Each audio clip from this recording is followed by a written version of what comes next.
Peace and blessings, family. This is your brother, asarimhotep with the Martin Delaney Center for Egyptology. And today is Kuumba.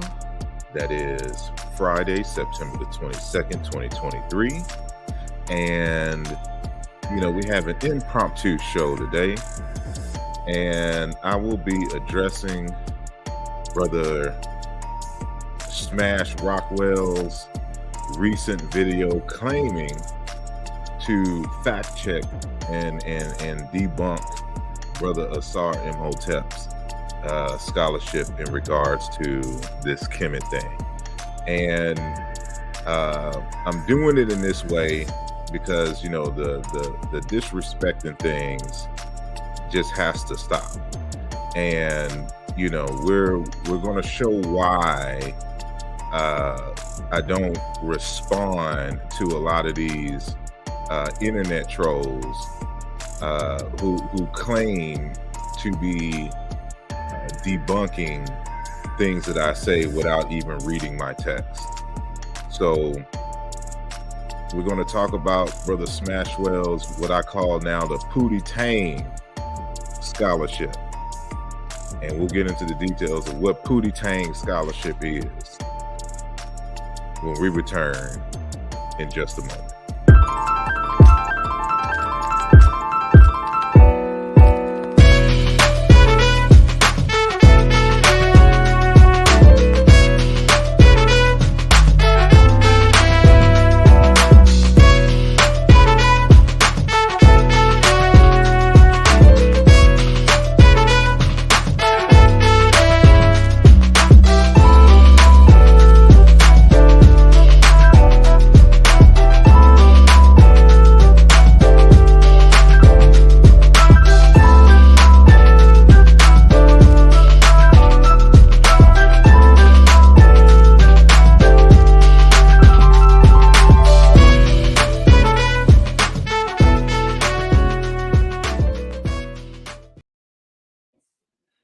And we are back. So I want to welcome each and every one of you for coming on the Mbongi.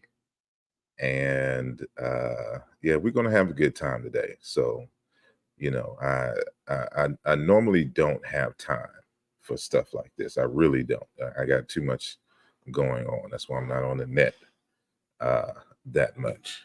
But every now and then, I just got to make some time, because the Pootie-Tang scholarship is getting out of hand. And Pootie-Tang scholarship is that kind of scholarship where people just say a lot and don't say nothing at all. They say a lot but don't say nothing at all and be all kinds of wrong. Just messing up the grammar of scholarship, making up stuff as they go,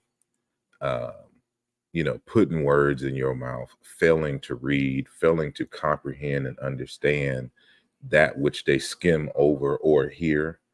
It's all of that what a ta type madness going on that is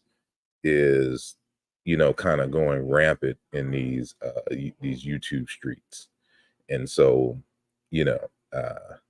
as y'all know, I don't run from anything. I always want the smoke. But, there comes a point in time where you have to have some level of integrity, when you're doing this thing here. Right. And I'm going to show y'all exactly what I mean. And, but before I do, of course, I want to give a shout out to everyone who's made themselves known in the chat rooms of Facebook as well as YouTube. I don't think I'm streaming on Twitter today or X today. So both my Facebook channels, Facebook pages, as well as the YouTube is what we're dealing with today. So peace and blessings to Brother Robert Rand. New York is in the building. Love and light always to Sister Mika One. Brother Dasharab is in the building. And Al Kebulon Mine is in the building. She's up early out on the West Coast. and Kim Ware, Kim Wara. You have to tell me how to pronounce that, how you pronounce it. I say Kim Ware or Kim Ware, but it could be Kim Ware. So, help me out so I can pronounce it better. To Cameron Mosey, man himself is in the building. Peace and blessings. Nesut Biti Amenhotep is in the building. Kinetic Energy and Carrie 2K5 is in the building. And we have Emerson Miller, aka Brother Abdul, Philly in the building. Yo, man, get at me. I could have sworn, I don't know if we actually exchanged numbers or not, leaving the trip. But I've been trying to find your contact info. And so, my phone number is public. So, at least one of them is. So I'm gonna put my number in the chat. All right. So for those of y'all know, this number is on my website as well. So hit me up, Brother Abdul. And we got King J7 in the building. This ish is crazy is in the building. And he says Smash is greater than Asar. We'll see by the end of this. Black Diamond. And so today a lot of feelings are gonna get hurt. It is what it is. CryptoZilla is in the building. 42 Tribes. And OG Gorilla, long time no see, is in the building. And Smash Rockwell is in the building. And Freddie the Third, Pootie-Tang Scholarship. Yes, Pootie-Tang Scholarship. Edward Enigma 9x9 is in the building. Sister Gigi is in the building. Brother Hassan, all the way from the UK, is in the building. Habani Ghani to Zane Montego in the building. Black Hat is in the building. And Helder Oliveira, if I'm saying that correctly, he said, "What beef with Camdyverse? You should be united in the same cause." I am united in the same cause with Brother Camdyverse. I don't really have a problem with Camdyverse himself. He just happened to be the vehicle for which an argument was made by Cambone. So if you watch my video, I really don't have much to say about Camdyverse, other than he has an aspect of the comparative process in terms of identifying populations. You don't need to reconstruct a language family in order to prove that a source population exists. This could be done prior to Reconstruction, because the Reconstruction is a theory. It is a logical deduction, a logical conclusion to a series of comparative experiments. And so it's those comparative experiments that solidify the idea that there is a parent language from which these daughter languages evolved into or evolved from, right? So it has nothing to do with Kamjiverse himself. He was repeating something that Cambone mentioned to some folks. And so I'm challenging Cambone to provide the examples which he makes his argument, because people have been repeating Cambone for years, and they never ever provide the evidence for Cambone's statement. So I'm like, if you are to reconstruct ancient Egyptian before using the ancient Egyptian language within your body of languages to do comparisons to reconstruct the parent language, then show us this in academia or in your own work. You can't just say, well, that's wrong, and then don't provide either evidence from your own work or show this as the standard in academia. And so that was the challenge. You provide us like 5 or 6 different sources that make that claim and that have shown it and has been accepted within the linguistic community. Then we can have a conversation. You know, again, I'm a scientist, so demonstration beats conversation. So there's no beef. I have no personal qualms or anything with controversy. Brassy 001 is in the building. Smash may have presented in a special Smash way, but as far as the tree pictures and the lungs, etc., is wrong. We'll get to that in a moment. Jehuti Ma'at, not Pootie-Tang, indeed. Spin Barrel, peace and blessings to you. Thank you for joining. Sheffrin is in the building, and I think that's the last one. So yeah, so we can get started now. So how all this comes about is on yesterday I had a show, 2 shows actually. So the first show was on the etymology of the word Desheret, meaning red land or desert. And then I followed that up with another conversation that was based on that conversation, but it would take us too far away from the actual conversation that we were having regarding Desheret. So I decided to do 2 videos, 2 streams that day back to back. So the second one had to deal with this word Zimer, Zimatawi, and or Zimiteri, and this is dealing with the word Kemet itself. So there's Desheret, the first video, and then the second one is an extended conversation on Kemet. And so a lot of that conversation, regardless, is in the book Race and Identity in Ancient Egypt, Volume 1, Towards an Etymology of the Place Named Kemet. It is basically a 500-page text, chock full of information and source material, as we're going to see.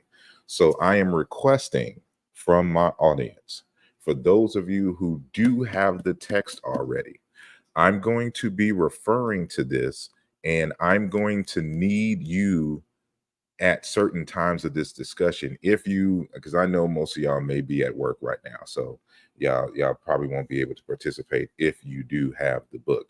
But if you just happen to be home right now, or the book is in your possession, please go get it, because I need some verification that certain things were addressed and certain information was provided in the text, because Smash Rockwell is one of those individuals who doesn't read, and that seems to be a characteristic of a lot of these folks. They don't read but have a lot to say, and so this is why I had to properly identify this level of scholarship as Pootie-Tang scholarship, I call it, or Satada or Watada scholarship, and not only that, because there's a few of them. It's not just Smash. Smash is just the current leader right now. So they all form a group. So it's him, Brother Reggie, Netaneb, Shaka and Dugu Kemet, and a host of others. So, I first dubbed them the Hemotionals, because they always crying and emotional when you disagree with a point with theirs. But since Smash is the leader of the new leader, because Reggie was the leader of the Hemotionals, because he always crying. Since Smash is the leader of this group, and he's a rapper, so I put together a rap group called the Pootie-Tang Clan, and Smash Rockwell is the RZA of the Pootie-Tang Clan. We're going to shorten it to the Poo-Tang Clan, right? And and this is what we going this is what we're going to do. So this is how we're gonna move forward today. And so, I never do videos. See, this is why I don't do videos, because people are sensitive. Every other week, it's a video by somebody about me, about some stuff that they don't understand. And this is just it is. And of course, he's going to make 1,000 videos after this. And I'm just letting you know, Smash, you can have the last word. I don't care. And it's sorry that you have to go through this, for people who don't comprehend and don't understand exactly what's going on. So what I'm going to do is I'm going to play his video from his conversation on last night. All right. So I saw it this morning. And so we're 3 hours away. I'm on the East Coast. And so, as I stated yesterday, it started, from those 2 videos that I did on yesterday. And then Brother Garfield calls me and I'm live on his show.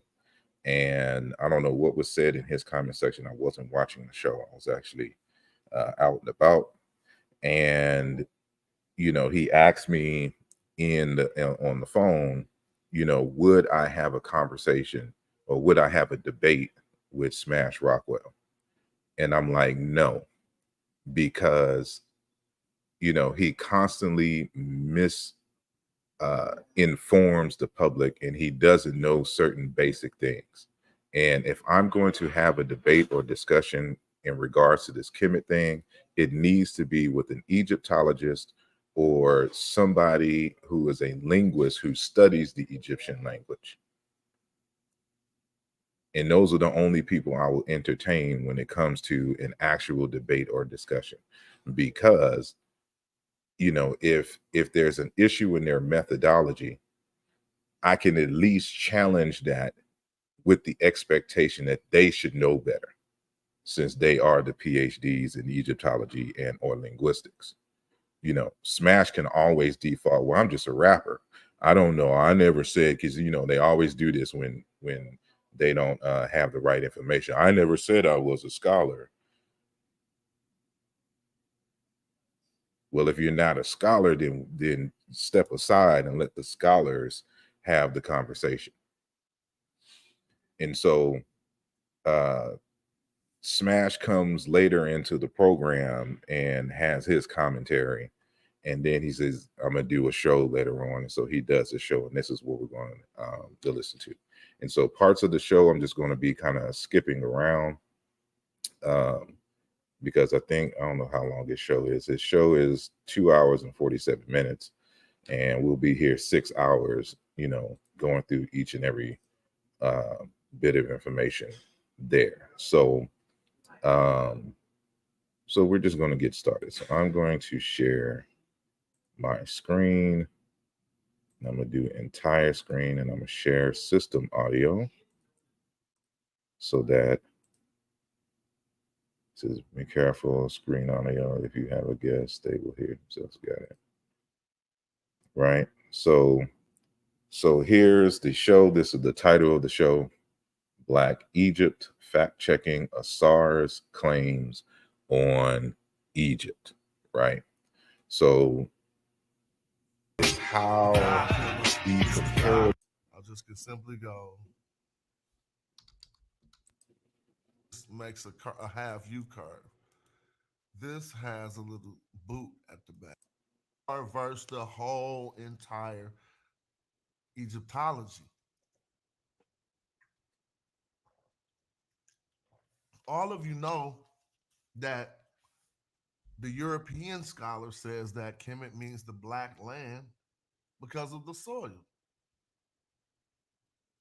But he does. Oh, my volume low? All right, thank you. Let me work on that. Hold on. I can fix that. Just give me a second. I turned it down lower so that I could boost it up higher in a minute. Hold on. I just got to put this filter on real quick and then get me up there like something like that. And even the black people are wrong, and then listen to his third claim. More silliness, the black cattle. He literally is on live saying more silliness to Black Cattle about the term Kemet. And be claiming that cats ain't well studied enough. So let's use our tools to see just how crazy some of these cats is. They forget that the ancient Egyptian language betrays them. Oh my God! I hate when I hate when cats bite off me. Now we often use phrases. Let me just say something. This how it's gonna be way more. Look at this. What do you mean the ancient Egyptian language betrays you? See, this is one of them situations where the comprehension comes in. And this is, you know, the setup for the entire discussion. So what he's doing now is playing back my video like I'm playing back his video right now. And what you'll see if you actually watch his video entirely, what he'll do is he'll let me say about like 4 or 5 words, and then he'll stop the video and then start commenting as if he understands what I'm saying, and I haven't even finished my point yet. And you're going to see all throughout the video that he's going to be making claims that I never made, or he's going to make arguments for things that is addressed just a few moments down. But because he keeps stopping and doesn't want to listen, you know, he's one of them people, you know how like if you're in an argument with a woman and she's just looking at you, just waiting her turn to say something back, right? Like she's listening to argue, not listening to comprehend and listening to hear, right? This is exactly what is going on here, right? So, you know, when I say that the language betrays you, this is something that I talked about in the method section in the book, because you have the internal dialectical forms in the language that is always going to reveal the meanings and the context for the form in the other dialect. And so this is what we're talking about here. It's real simple to understand. It's real easy to comprehend, but let's keep going. Bro, you trying to sound like me? Please, no one in their right mind is trying to sound like you. I'm not trying to be Pootie-Tang in these internet streets. Now you really own one, because I got that out of E.A. Wallace. See, I be knowing where my phrases come from because I'm a poet. So when I start talking about information betrayal in grammar, that comes from, I think it might be page 87. I just don't want to say the page. In Sir Alan Gardner's book, maybe lesson 87, about the TU bird, where he teaches us that we're betrayed in the same.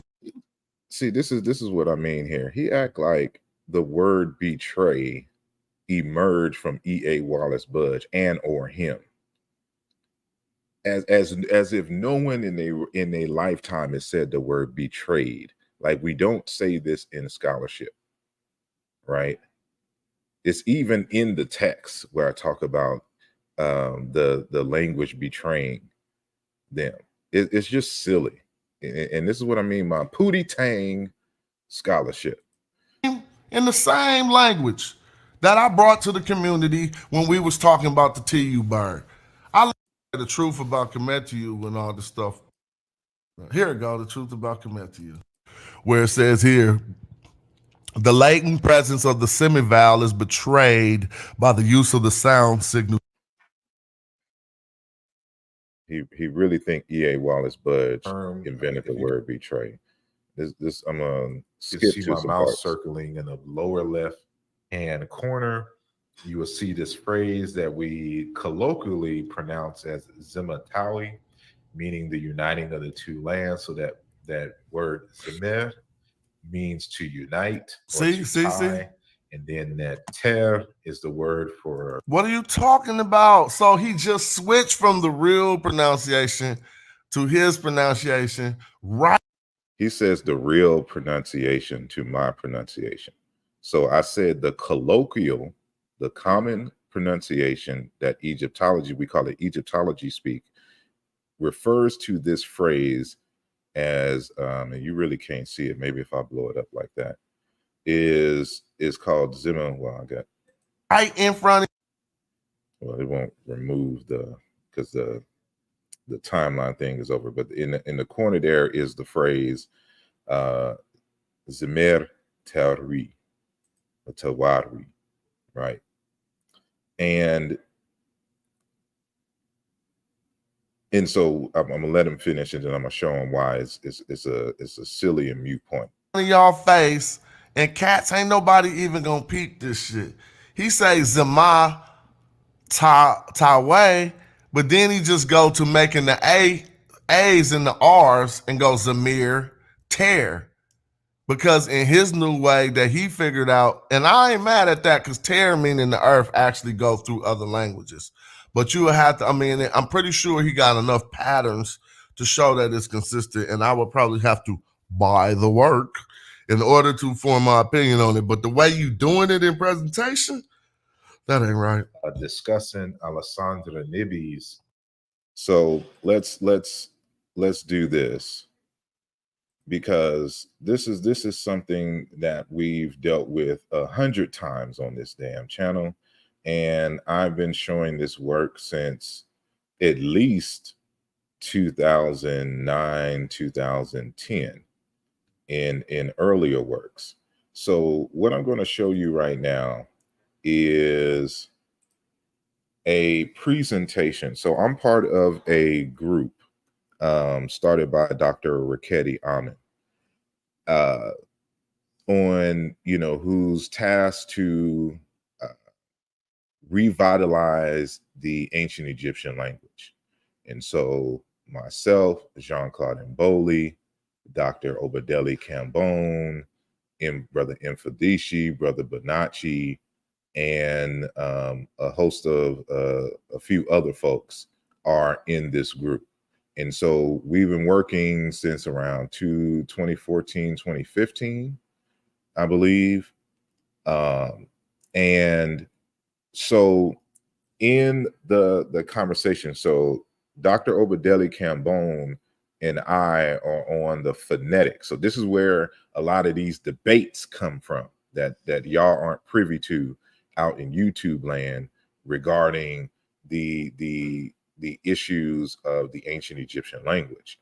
And so in that discussion, when we were preparing on how we're going to approach the ancient Egyptian language in the reconstruction and the like, I had made a comment in the mass email that we all, saying are a part of.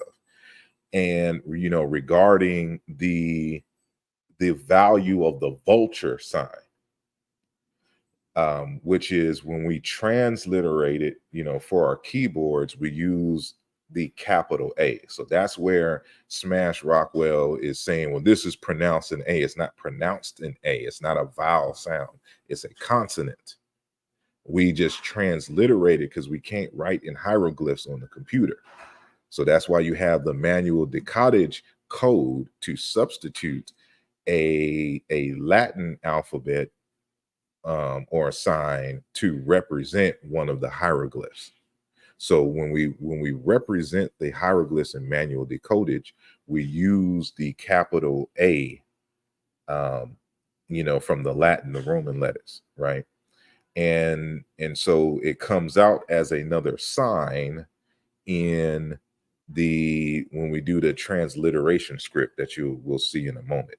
And so Dr. Cambone, unaware of the scholarship on the vulture bird, replies back in the email challenging me on the R value. He's like, who said, ain't no one said, because they always speak in absolutes. People who think who know it all, who haven't come across some information, they always speak in absolutes, when trying to rebut you, right? So no one ever does, there's, where'd you get that from? They'll just accuse you of making this stuff up. So I put together a document with the scholarship on the vulture glyph, right? And so I titled the PDF and I made a PowerPoint presentation. So this was way back in 2016, right? And so, and I titled it The Vulture Glyph in the Nasalized Uvular Trill. And this is the IPA representation, which is a nasalized R sound. And we don't have that R in English. Our R in English is what we call a lateral approximant, because it's almost it's essentially almost like a vowel, because you know it doesn't talk. But when you talk about a trill, this is when you are speaking like Spanish, and they'll say roja, you know, ros, right? The tip of your tongue touches the top of your mouth when you're saying the R sound, right? Many African languages pronounce R this way. So this is what a trill is, right? So the first thing that I do is I show the vulture glyph. So I show that there's two different, because I've had this conversation many times before on a program in terms of the values of these two glyphs, because these were the most controversial in Egyptian studies. So this is the we transliterate this as A, but it's not an A sound. And I show that many believe that this is a D. So like when you're saying Ra, it's not Ra, it's more like red, Rad, right? And here's the source material for these different arguments. You know, one person argues that it's a pharyngeal. That's Lopriano, 1995. Satzinger says it's a D. James P. Allen in two different publications says it's a D. Mboli claims it's an H and an I. Bilolo claims it's an A or an E. So I'm showing these different arguments for this glyph on the left hand side, but this one on the right is for the most part understood that it was a what we call a liquid. So it's an R or it could be an L sound, right? So the first one that I cite here is Dr. Alan Anselin. And he has this article in the journal. So Dr. Alan Anselin, who I think passed away in 2020, 2021, you know, was the creator of the journal Imejat. And, you know, he was a linguist and archaeologist specializing in ancient Egyptian language and culture. And so he mainly wrote in French. And so the title of this article, which you can see on the right here, is the bird, the ba or the ba bird with the L, you know, part 2. This is how you translate this into English. So he's showing you that the nasalized uvular trill corresponds to liquids, L's and R's. And this is the text here in French. So if you type in this text, you should be able to pull it up on the net. So there's two journals. This is the free one, you know, which kind of summarizes the details of the journals, the larger journal that you have to pay for, right? And so I give some supporting evidence for that. So I skip that, and I show that, you know, for example, this the word for vulture in many of these African languages start with the R sound, and this is probably where they got, the ancient Egyptians, I mean, the value for this. So you can look at the bold that I have here, for example, in East Chadic, re, rahaye, vulture, low East Cushitic, rahau, large bird. And you see all these different variations for a large predator bird. So in Proto-East Chadic, you know, re, raya, rahawa, etc., etc. In the Yoruba language, you say arawo for vulture, right? So I go by and tell you what an uvular trill is, you know, from the linguistic point of view. And so now here's some other sources. So here's James P. Allen, The Ancient Egyptian Language and a Historical Study. And he informs you here, he says the values of these three consonants are among the most fluid and least well-defined in ancient Egyptian. And so this is the representation. You'll see it almost looks like a 3, right? So that's just the grapheme that you'll always see when it's not in IPA form. So it's saying the cognates R and L. And he says correspondences L and R, right? In Middle Kingdom, and then it loses its consonant form in the New Kingdom, according to him. So he says the consonant here, the uvula trill, is cognate primarily with R, less often with L, and Middle Kingdom correspondence is associated with Semitic LR. It survives, though rarely, with the same values in Coptic. Its relationship to Common Coptic in terms of this glottal stop, becoming Y is evident primarily from the New Kingdom onward, but is also reflected in at least one probable cognate. So this is another source showing you the liquid character of the nasalized uvula trill.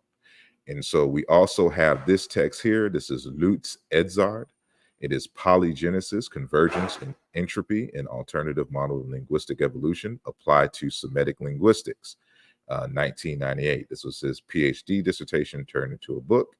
And you can see here representing, I have it in the red here, that he has the Egyptian trill here as an L sound. So he says, note that the conventional Egyptological graphy of this is the orthographical reflex of plain L.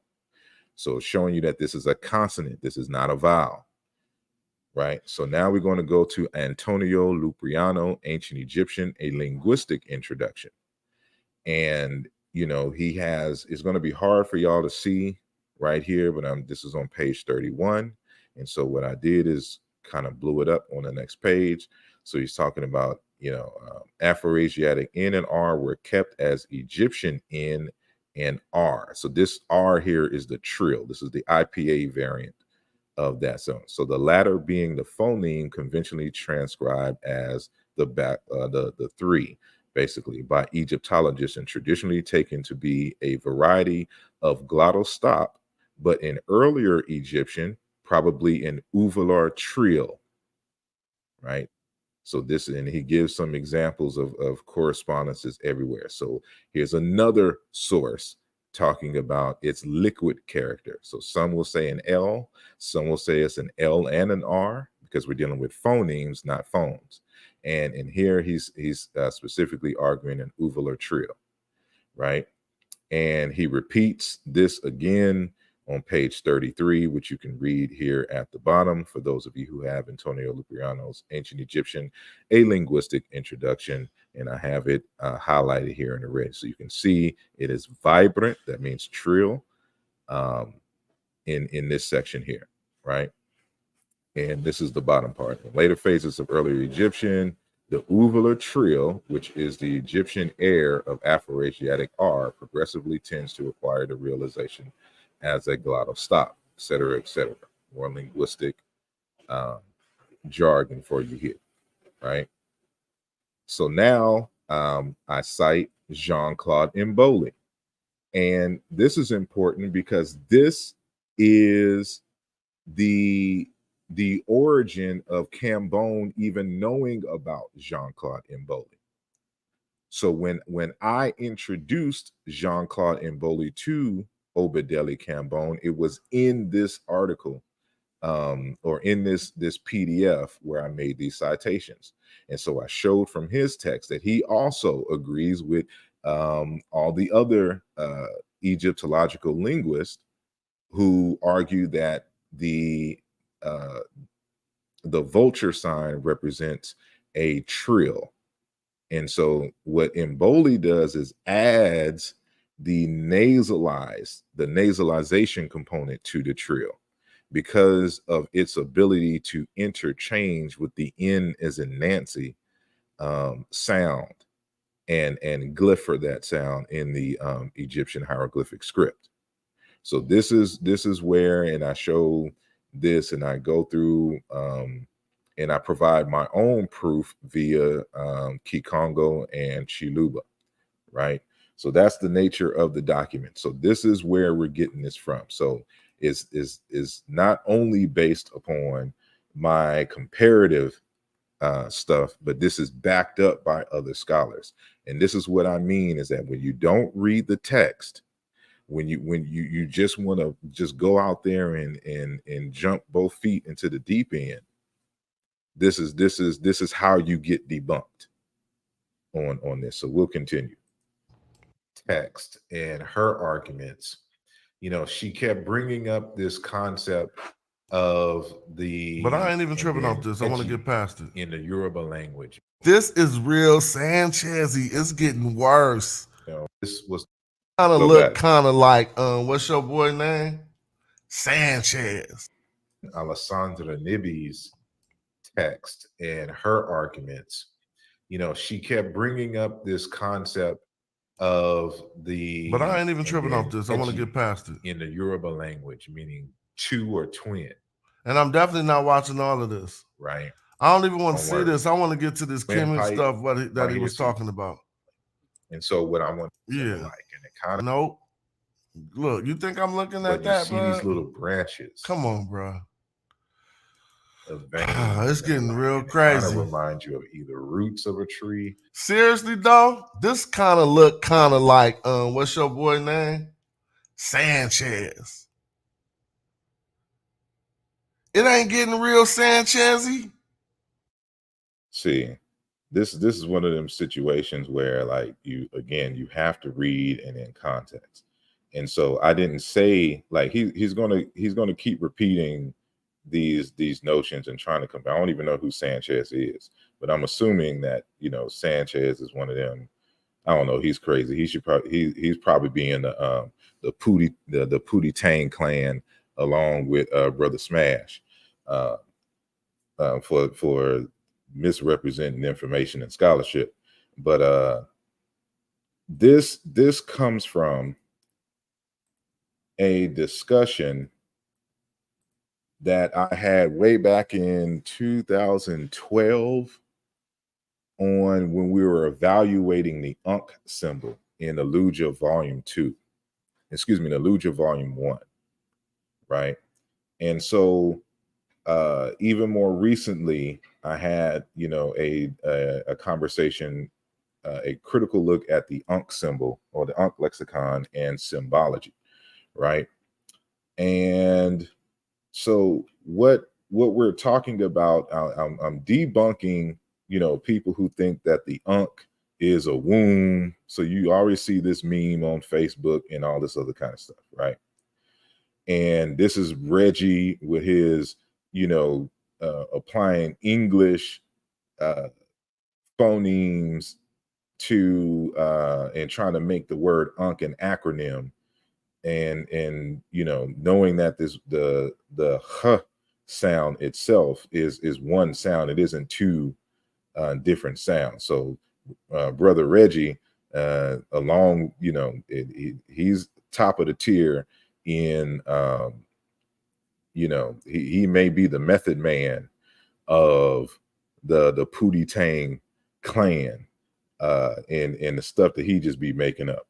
So he's trying to make the argument that Ankh is an acronym and that it stands for Amen, Amenet, Noon, Nunet, Ket, Keket, Het, Het, Het, pseudo to the highest degree, right?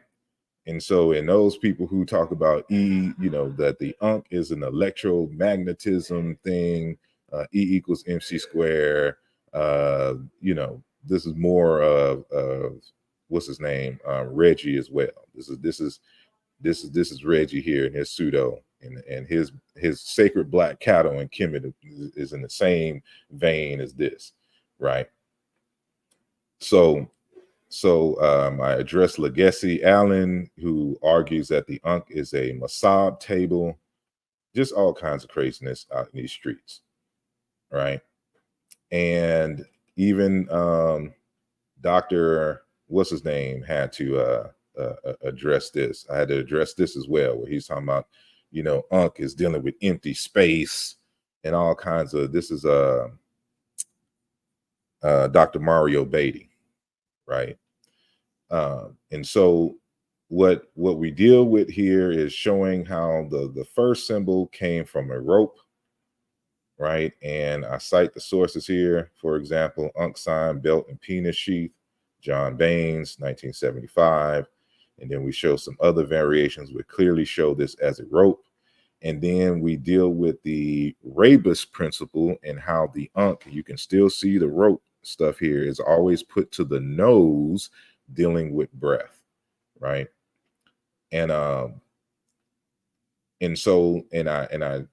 put here in Umoja Volume 1 that my argument is that the Ankh is the thoracic complex of the human body. So this is why you see it juxtaposed with the djed, that means the spine. And then, you know, the loop is representative of the top collarbone and your shoulder bones, as well as your sternum going down the center, right? So that's the hypothesis that I put forward, and I showed you these different variations. And then I deal with the concept of the Ankh. Why was it used for breath? Because of it being an internal cognate with the word seneb that has to do with breath as well. And so this shows you that there was a word for Ankh having to deal with life and breath, right? And so this is what I deal with it, and I show that, you know, to a certain extent, they understood the anatomy and the like, and you can see this kind of representation, and that they were looking at the Nile River in a symbolic way, like the windpipe and trachea. So this is where the conversation comes from. So when you look at the windpipe, you see the horizontal lines there. They represent that, you know, with the horizontal lines in the thing here. And we can see in this representation from the Lish throne that they're using the so-called cartouche to almost play the role of the Ankh. And so I'm saying they're making a juxtaposition here with the kind of the Ankh symbols. Kind of they're playing on the symbols here. And so they're on the heart and lungs area. I mean the heart and lungs area at the bottom. So this is the word for Semer, right? This is the glyph for Semer, which is when you look it up in the dictionaries, it says windpipe and lung. That's what this is. And so I'm showing you how the ancient Egyptians are, you know, using this creatively. And I said it is almost like, when you think about it, it's like a tree. And in the Umoja Volume 1, I give you references in terms of plants with the word for Ankh. So there's a whole conversation that you would have to read the text to fully get how I was using this, right? And then I go further and I show, you know, of course, linguistic correspondences to prove what we did there. And of course, the transitivity axiom: if A equals B and B equals C, then A equals C, We'll get past that. And then, you know, some years later, I actually found this article which reinforced my argument from before. So this is the Egyptian wasp scepter and its modern analogs, used as symbols of divine power and authority, right? And it talks about the Ankh symbol in terms of its latter years. The first was a belt loop or a tied piece of rope. And so in later years, when they did the more stylized version, they patterned it after the bone complex.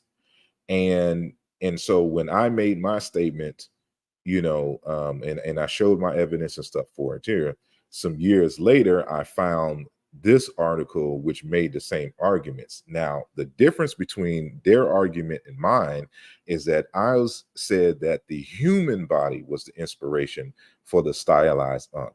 And this author argues that it is the bull's body, which is the origin, you know, saying of the Ankh symbol and stuff like this. And I showed the djed in West Africa, in various different ways, and how the word akua, aqua, or you can say inkwa and kikongo, and in the Akan language, meaning life, right? And so this is the conversation, this is the context. And so me mentioning this in the presentation in which he's talking about I'm not arguing that it is a tree. And so if you would listen more instead of trying to just immediately argue, you would understand these things. There's always a context for how I'm using what I'm using in a presentation. So we'll continue. Yeah. Sima. Look at this, because it forms. Let me show y'all what it means. Look at this at the bottom of the screen. This fool is seeing this. Let me type CARTOONHEART, cartoon heart. Look, he's seeing this. Literally, I'm showing y'all. Look what he's seeing. You see this? This Negro believes that I am arguing that is the heart in the way that we do this today. See, that's why I'm saying you need to listen more, because I wasn't saying that this was I'm saying it's the complex. I deal with the whole thoracic complex in the text. So we're dealing with the heart, we're dealing with the sternum, we're dealing with the ribs and the bones, the spinal cord, and the lungs. This is why this picture was put here in the first place, to show you that this is what we're looking at here. This is the actual glyphs, semer, for windpipe and lungs, right? And these are your lungs. This is what you're looking at. This is like right over and near the heart. So I'm saying this as the whole complex.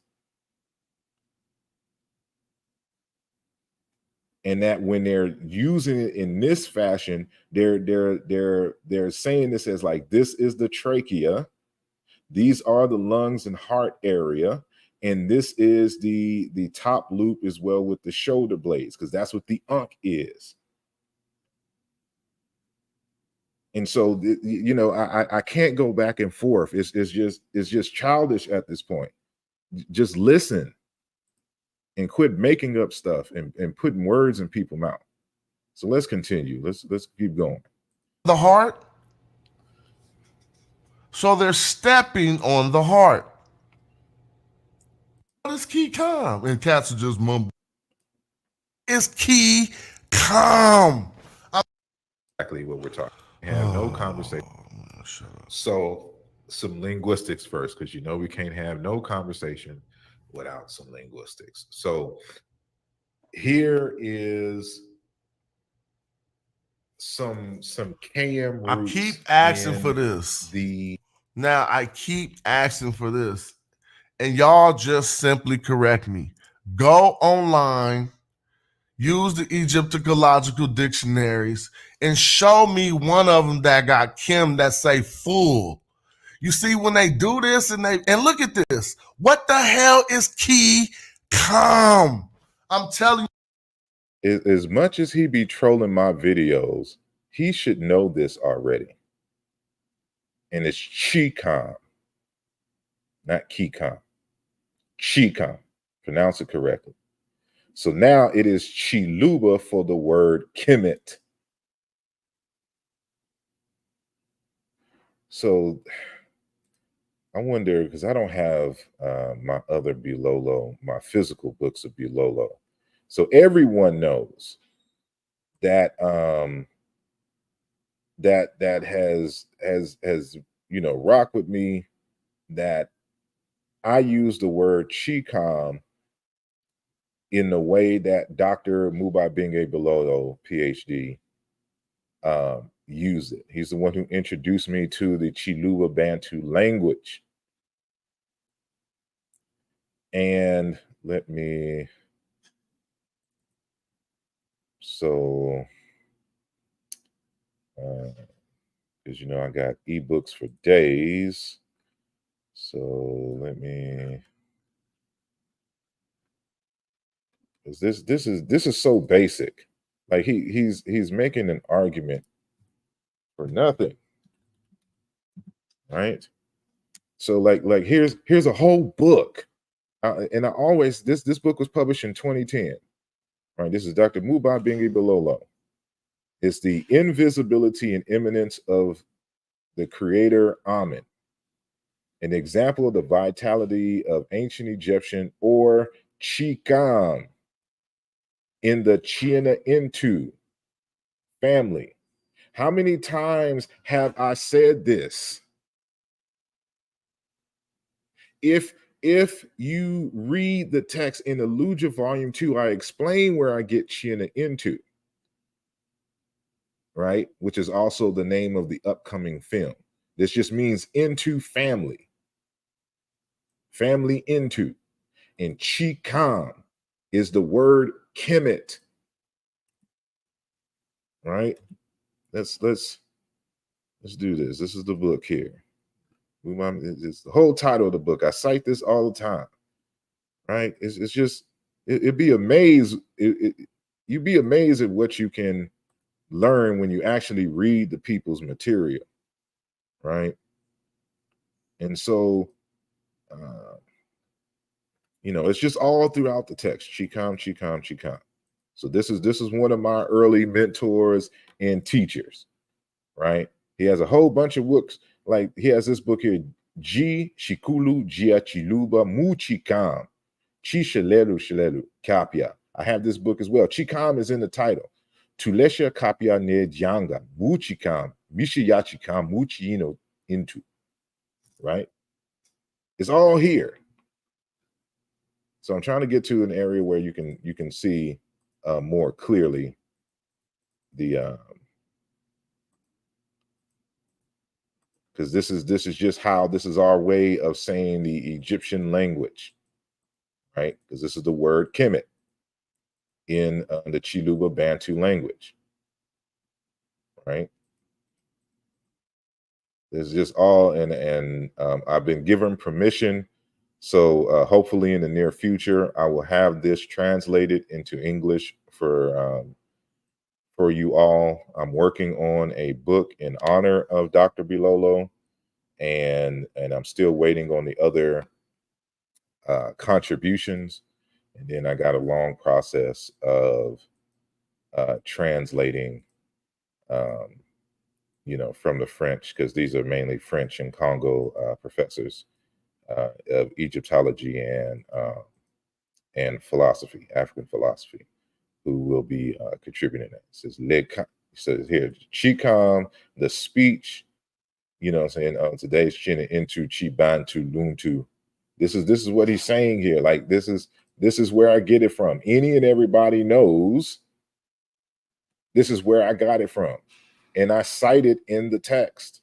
So let's go to my text for a moment, because we're going to revisit this. So this is my recent text. This is the most recent one. I've said this in every single text because I make sure I explain it so that so people can get it. Race and Identity in Ancient Egypt, Volume 1. Let me just type in Chikam real quick.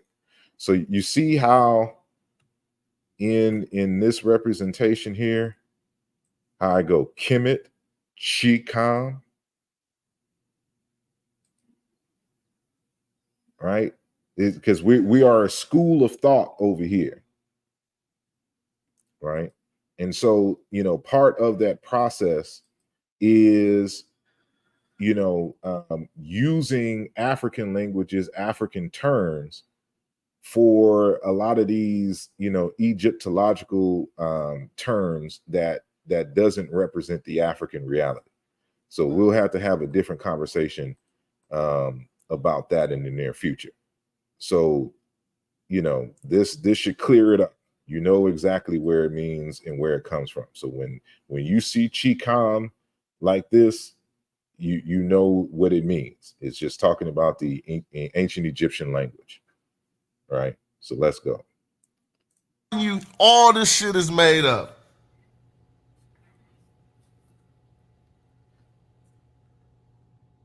What is key? I've been asking for years. Even when he was on the Army Rock Squad, I was like, what is... So this is where the integrity comes in. Anytime anyone asks me this, I give them the answer. you know, he has selective memory. I've been using this stuff since 2009, 2008. That's like 15, 16 years I've been using Chi-Com. Probably even more than that. And watch, 5 years from now, he's going to do another show talking about what does Chi-Com mean? Where did that come from? Let's keep calm. And cats will just mumble, he made that up. He's getting old. He already getting dementia. So the Pootie-Tang scholarship is now giving him dementia. Huh? So you writing articles with the Kim definition that has full on it. Okay, so this Just is show me the Egyptian language to him. Well, I know so much about other African languages that I can just change things. So this is the challenge, and it's a simple one. It ain't hard. Grab your debunk me. Ain't you? I'm talking about the people who think I'm just going too hard. Go grab an ancient Egyptian dictionary and find the word full. See, I'll be catching dudes. You won't put a Latin character in my face that I ain't noticing. Find the word full on a KM definition. He added that. Now, all he got to do is show me the book and the source, and I'm going to say, you didn't add that. But it's not in most of them. I don't got my library here, but I would go grab all of these dictionaries and tell you that, show you this one by one. Oh, and just for the record, Brother Unc is also, he's the ODB of the Pootie-Tang clan. So I'll put that out there. Yeah, I'm throwing shots. Pootie-Tang clan in full effect, and Brother Unc is the ODB. Let's keep going. Full for Kim. You see how he tried to squeeze that in? Well, later you're going to figure out why he's trying to squeeze this in. They always do this. They will take a TLA definition and the part that'll say something about the black bull, they going to take that part out. We caught them on that, Reggie. But I just need you to find the Kim definition that has full on it. And later you'll see why he added that. So what Smash is trying to do in true Pootie-Tang scholarship fashion is trying to accuse me of making up stuff, right? Like I just put that there just all willy-nilly random. But of course, Smash hasn't read the book, so he don't know where the sources are. So I'm requesting that those of you who have my book, and I'm talking about this book here, the Race and Identity in Ancient Egypt, Volume 1. If you have this text, you know, I want y'all to go to the appendix section, and you're going to go to appendix B, I believe. No, it may be C. Go to appendix C, right? Because, you know, we have reading comprehension problems. And it's not even, in this case, it's not even comprehension. We just got reading problems. We just don't want to read. I don't understand, like, why would I put in all this work and not have the citations, right? So for all of you who are listening, I want you to go, if you have the book in your hand. I know many of y'all in the United States, y'all may be at work, so y'all can't participate live. I want you to go to Appendix C on page 398, right? Page 398. And then I want y'all to, I'm gonna give y'all a second. I want y'all to let me know what the source is for full. right? And what I'm going to do, I'm going to go back to my text here, and I'm going to go to Appendix C. So for those of y'all that don't have the book yet in your library, you'll know, or you should know, that in Appendix C, because I mainly use the Waterbush, the Ehrman and Grappa Waterbush, and TLA throughout the text. And so Appendix C is a number of other dictionaries and source materials that have the various words with the KM consonant sequence, right? And so a lot of these were in French and a lot of these were in German.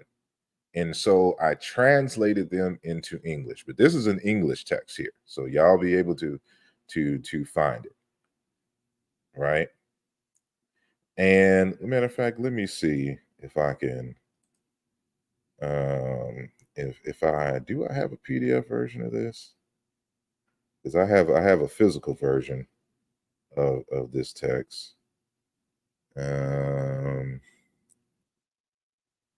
See, no, I don't have.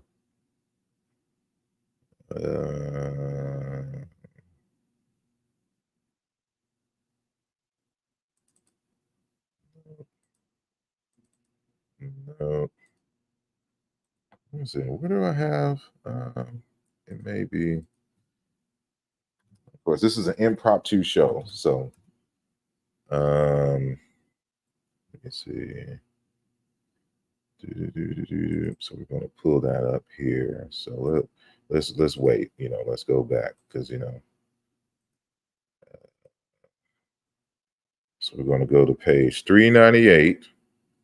So you have to slow walk it sometimes because when you're dealing with Pootie-Tang scholarship and the Pootie-Tang clan, the Watata scholarship, you got to do basic stuff like this, right? So let's go to page 398. So because I want to confirm, because this text was done actually in 2021. And I gave review copies out in 2022, and I published it in 2023 a few months ago. And so for those of you who have it, y'all can confirm, right? Here's the text so that y'all can see, right? Leonard H. Lesko, 2004, A Dictionary of Late Egyptian, Volume 2, Second Edition. BC Scribe Publications, Providence, Rhode Island. So I also give you the page numbers. You know what page numbers are for? 173, 174, right? So in this entry here, and he gives his source, it says to be complete, full. Do you see that, Smash? Did I make this up? So let's go to Lesko's book. What volume is this? So that's volume 1. Let me go to volume 2. Let me make sure hopefully I have volume 2 here. No, that's volume 1 again. And oh, that's right there. I think they're all in the same PDF. So let's go to page 173 and 174. So this is volume 1. Or is that all? Let's go.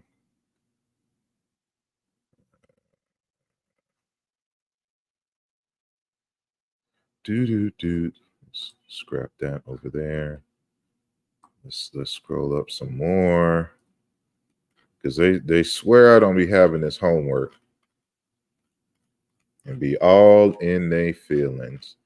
I'm emotional because I make random videos without reading a text. Right. So here's So what do we see right here? Right. So let's make sure that I said this correctly, right? So notice, so this is in my book on page 398. And I cite here to be complete and full. And notice the glyph and notice the source. And then you go to the actual text itself. And what do we have here? On page 174, Kim, to be complete, full, right? This is what you see over here on the right-hand side in terms of the glyphs. So this is why we can't trust Smash when he claimed people ain't did something, because he's never read the text, right? And then what makes this even sadder is that, you know, let's do this, because anybody who deals with linguistics, you know, automatically knows that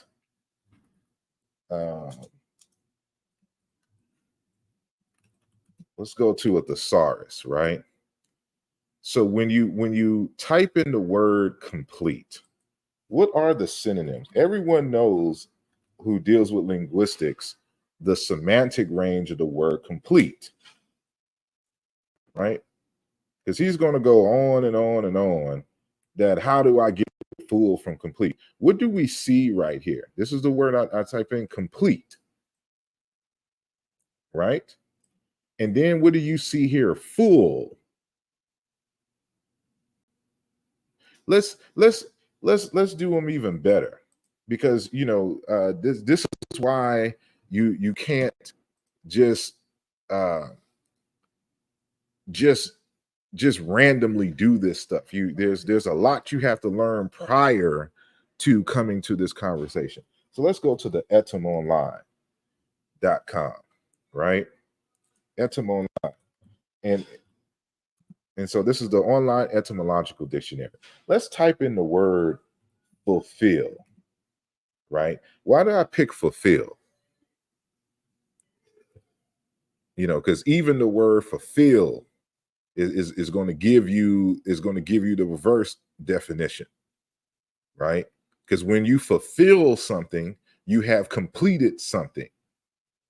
The idea of to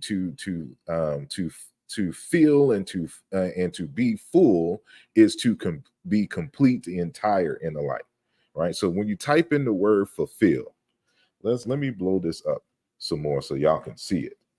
So y'all can do this, right? So Old English, fully filon, to fill up a room, to make full, to take something, to take the place of something, from the word full, here perhaps of the sense completion. Like anybody who deals with semantics and linguistics knows this, right? And matter of fact,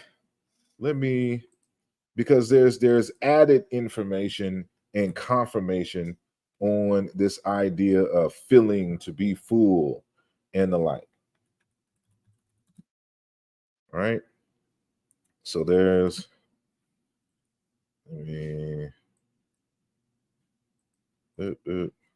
skip that. Nope. Let's see. Nope. Because it's a special. See, this is why when we do the comparative work, why the internal comparative work is important. So when we do the internal comparisons, for example, knowing that B internally corresponds with KM, we can see that, because we know that this is a verbal suffix, and jib, to fill up. And then we have its dialectical form, kim, meaning full, right? We're not done. It's the same thing with this dialect variant, the M dotted H, to fill, to be full, right? And let me go back because this. So I show here that the Egyptian KM corresponds to internally M.H because it's backwards. And so this notion of complete in, pay, total up, amount to, put an end to, credit, profit, also full and to complete in terms of the new kingdom, it corresponds to MH, fill, be full, to pay in full, to make whole, to make complete. These are the semantic. You always do your comparisons dealing with a semantic range that is logically provable. And so I don't want to hear nothing else about no Kim Full. It's there, it's in the dictionaries. Deal with it. And watch, he's going to spend a whole video. Let me try to debunk the dictionary now. Because he in his feelings. So let's continue. The ancient Egyptian language. And Again, I'm just gonna pull up. Every time I've been trying to pull up this dictionary, ever since I came here, it's been doing this. But maybe one day it's gonna act right. See, it feel like it's gonna act right now. Nope, look, shut right down, huh? So what? Do I have to log into Adobe or something? Find the Kim word with full, and then I already did it. Don't want to hear that argument no more. full in order to la. You see how loud and wrong he is? See, people think because you say something loud and that you say it repeatedly, that it's true. Pootie-Tang scholarship at its finest. But let's go. It's cognate with Kemet. Let's go back and see what he said. You're not about to sneak a word in there and we don't know. It don't mean no damn fool. Corresponds to Chicom B, Z. See, that's why I don't listen to that shit. And nope.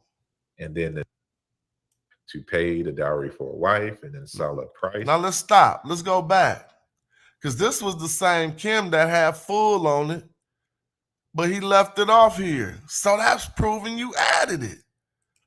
See, he goes on for a long time being wrong. He has a habit of this, but let's keep going. Oh, one has that here, right? So that means when we go to this next slide, this is the one. You made up that from you with it. Because I know what I know about the Medu Neter, and I can say over again, anyone making a cognate between the Sumerian term ki duru and Kemet don't know what they doing. We've already proven time and time again that Smash don't know what the hell he talking about. But he continues to be loud and wrong. Pootie-Tanging all over. He got us saliva all on the internet screen, Pootie-Tanging, spitting all kinds of wrongness everywhere he goes. This is what we mean here, but we're gonna continue. I'm not blaming nothing on Lugal in the chat. He'll tell you. He probably write it on the screen again. Watch. I'm not making this stuff up. Told you, it's a BS right there. I told you, bruh. So now we got another slide with more unsubstantiated fake cognates on it. Again, that as I stated in the beginning of the video, that this is from a previous video, and we've done many videos, and regardless, it's in the text in terms of the proof of this. Right? This is, this is what you don't understand. Like, because Smash doesn't do presentations at conferences, and like when you're doing a presentation in a conference, you're summarizing your work because you don't have time to go through all the details in a presentation. And so I've already done several videos with the proofs in the video. In this, it wasn't necessary because you already know my position. This is just there as a reminder as it fits with the conversation that we are having in this video. But that's what the whole text does, is provides the proof and evidence. And so, this is why it's important to read. Reading is fundamental. If you can't get past Chuck Morgan on this, I'm not rocking with it, because I know what I know about the Medu Neter, and I can say the same thing about terms that I see in the Medu Neter. Like those hearts that you said was on the ground. That's ridiculous. But I want to get to this one part so I can start showing y'all stuff. So let's go. It's a phonetic complement here. And then So now this is a new Umoja, internal cognate right? with Kemet. He should have listened. No, I'm not playing your whole video on here. Right. And so notice the glyphs for it. So this is S, and then this is M. This is a biconsonantal M nasalized bular trill here, and this is a phonetic complement. So technically, and that's not even the he's saying it right, because he said this is phonetic complement here. Yeah, you're right. And then this is a ideogram, and then this takes all three. And that's a heart and a tree. That's an upside down tree in the heart. Why you ain't saying that? Consonants and sequence as well. So just like how we had Desher and that flamingo, was a reinforcement of the pronunciation. It's the same thing here. And they was putting their foot on the shovel too. At least your brain working right. He think they was putting the foot on the heart. I'm just saying, no. Like your brain is. And he laughing at his own pseudoness. We'll keep going. That's strange unto itself. It's working logically, but he don't want to say the phonetic say about that. Be looking. Do y'all be falling for this shit? Because here's the word Kemet again with the irrigated land. It's just to the right on your slide. So he thinks, and see, if we get to that part of the video, we're going to show where he's always speaking too soon. He speaks strongly and too soon, and then comes back and doesn't apologize and doesn't say he was wrong. But so what he's trying to do here is say that I made up these glyphs, that these forms, right?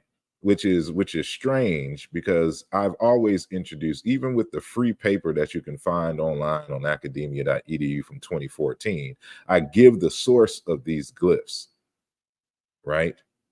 And it's in the 2015 book, Where is the Love? It's in the 2016 book, Nesubiti. It's in the 2020 book, Umoja Volume 2. And it is in the 2023 book, Race and Identity in Ancient Egypt. Always like this shouldn't even be part of the conversation, right? But let's watch the pseudo judo that our resident freestyle Pootie-Tang clan member, brother Smash Rockwell, chooses to do in this video. Do y'all be falling for this shit? I'm gonna stay here for a second to show y'all how goddamn pseudo this is. This dude is saying, here's the word Kim. All right, well then source that assertion, the sheriff, because I never seen that asserted. That's all. So that's because he's never read. You would think, see, this is what I don't understand. You would think that for somebody who has been in opposition of me for so long on this point of Kemet, that he would have actually read my works and then try to argue from what I actually stated. But reading is kryptonite to Pootie-Tang clan members. That's why they go into their third eye and try to summon, the freestyle Wadata spirits to come down and rain information from the third ether chamber, from the atmosphere in the universe. Pootie-Tang, tang, Pootie-Tang, tang, tang. I'm gonna come out with a song. I'm gonna get back on my producer get on the, for the Pootie-Tang clan and the Pootie-Tang scholarship. Right? Just make up stuff out the ether. This is the level of what it is. So let's continue, because he gonna be wrong and strong this whole So you just conversation. gotta say which scholar shows it as an R. I just pulled up the transliteration list of all. So remember that, he tried to argue, again, they always speak in absolutes when they're in opposition and haven't read the material, right? So he's re-emphasizing that there's no scholar. Which scholar argues that this is an R sound? So I pulled it up, from old scholarship, that debunks that. So that's another debunking in this video. Again, it just gets tiresome after a while. Let's keep going.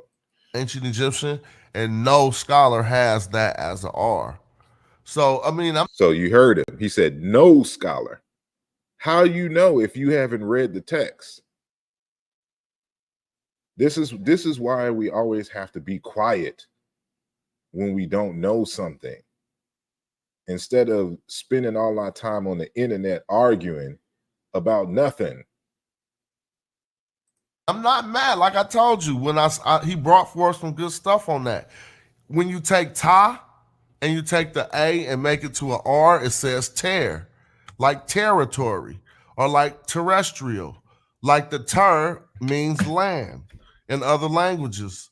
It could have been that coming from this root in ancient Egyptian, but I don't know how many patterns he has to where if we go through hella words and change them to the A to an R, will we be able to form these cognates consistently? And so I ain't seen that work. It might be in this book. But again, I didn't throw out the baby with the bathwater on that. Trust me, the good part is yet to come. When he try to debunk Sandro Capochichi. And this is technically an irrigated land and water channel glyph here in version 2. So, but this is the problem with Asar, and he keep on not knowing shit. These are always man-made, bro. We're gonna skip on his whole man-made thing, because he ends up not proving his own point. And I want to get to the part. So I even still, like, let's go to the text here.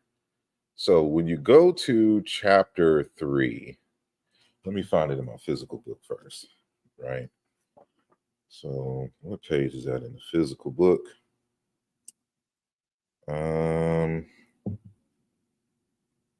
Because this just gets ridiculous. It's every year I have to do this, and these old fogies keep having amnesia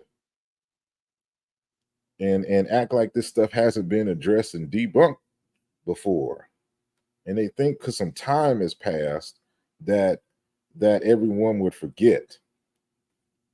But every now and then you got to do these kind of videos. This isn't even my style. This is what I try to avoid on my channel, because I don't want to be lumped in with all the pseudo crazies and emotionals that just argue back and forth all day long, right? So about nothing. Don't be saying that. 164. So when we go to page 164, right? So and you'll see later in Smash's video where he pulls up the source that I've typed, and I've dealt with this source since 2002.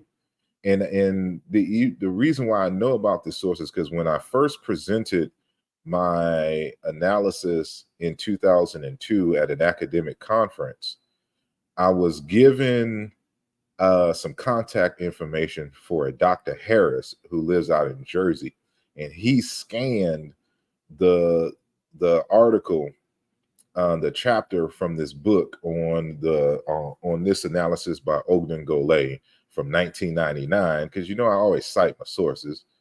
People who don't read swear that you just be making stuff up. So let's go here. So you know, he's about cite a source for this. You can see it all in the water. It's on the water bush page, for the God's sakes, in the on the page for Kemet. But here we deal with this specifically. So I say one of the earliest examples of Kemet with the N23 classifier appears in the Wadi Hammamat graffito of an early Dynasty 12 official on Tef, which referred primarily to the Nile Valley as the place people dwelled.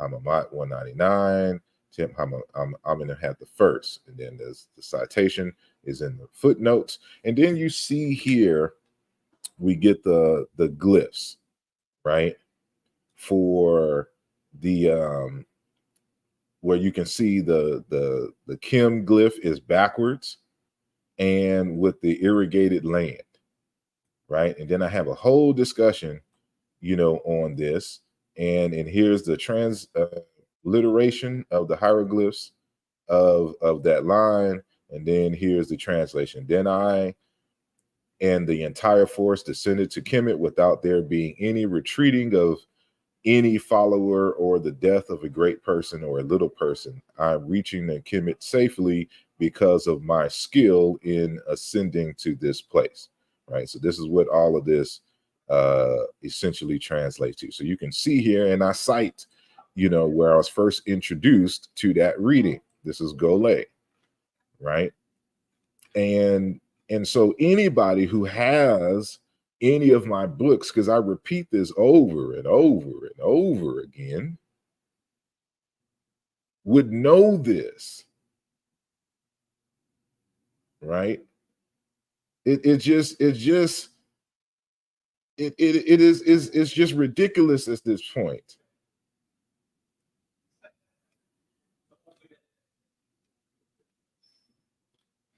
It's like we have to keep going over this. There's plenty of these examples, and I give quite a few, you know, and then you are and to bless y'all some more.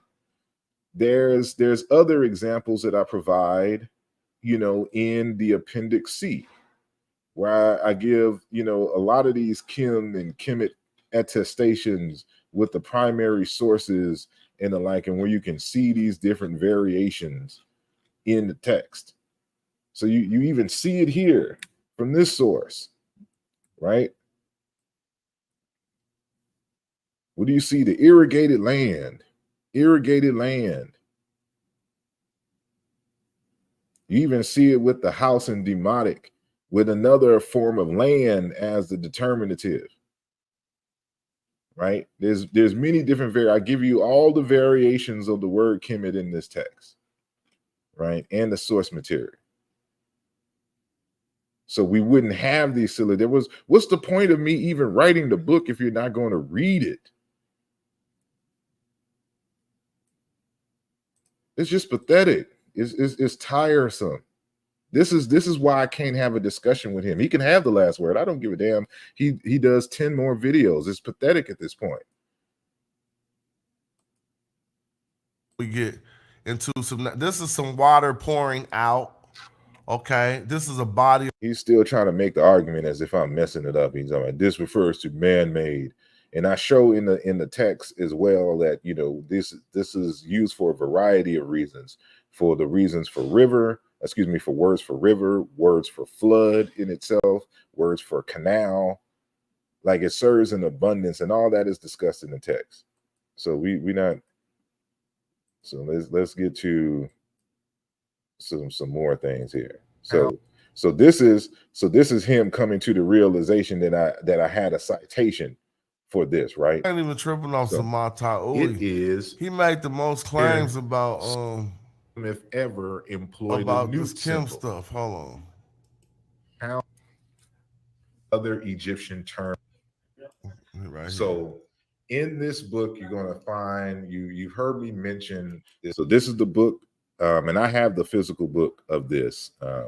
But it was first scanned for me by a colleague. I was still in Texas at the time, at university, and so he scanned this. I think it's the first chapter of this text, and so, you know, I cite this all the time. It's in all the works. I always cite this text. This is one of the the most informative text regarding this Kemet discussion, but there's no analysis of the word itself, just where you can find it. So this is where we discuss, and he's one of the earliest ones that makes the argument that Kemet doesn't show up as a place, in terms of a national designation until the 11th dynasty. So this everyone should know this. If you have my text, it's not a secret. It's out there. It's like this.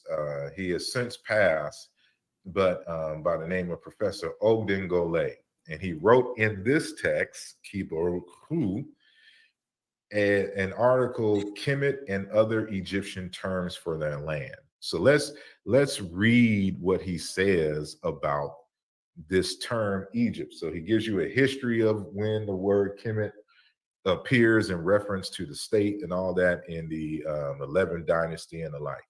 So he says, the first non-literary sources mentioning Kemet seldom employ the Newt symbol or the town sign 049 associated with cities and settlements. Most of these early examples of Kemet either write the word with no determinative or with the cultivated land sign. So he's saying here that in the earliest non-literary sources, non-mythical sources mention. I don't have to, because we already debunked this. So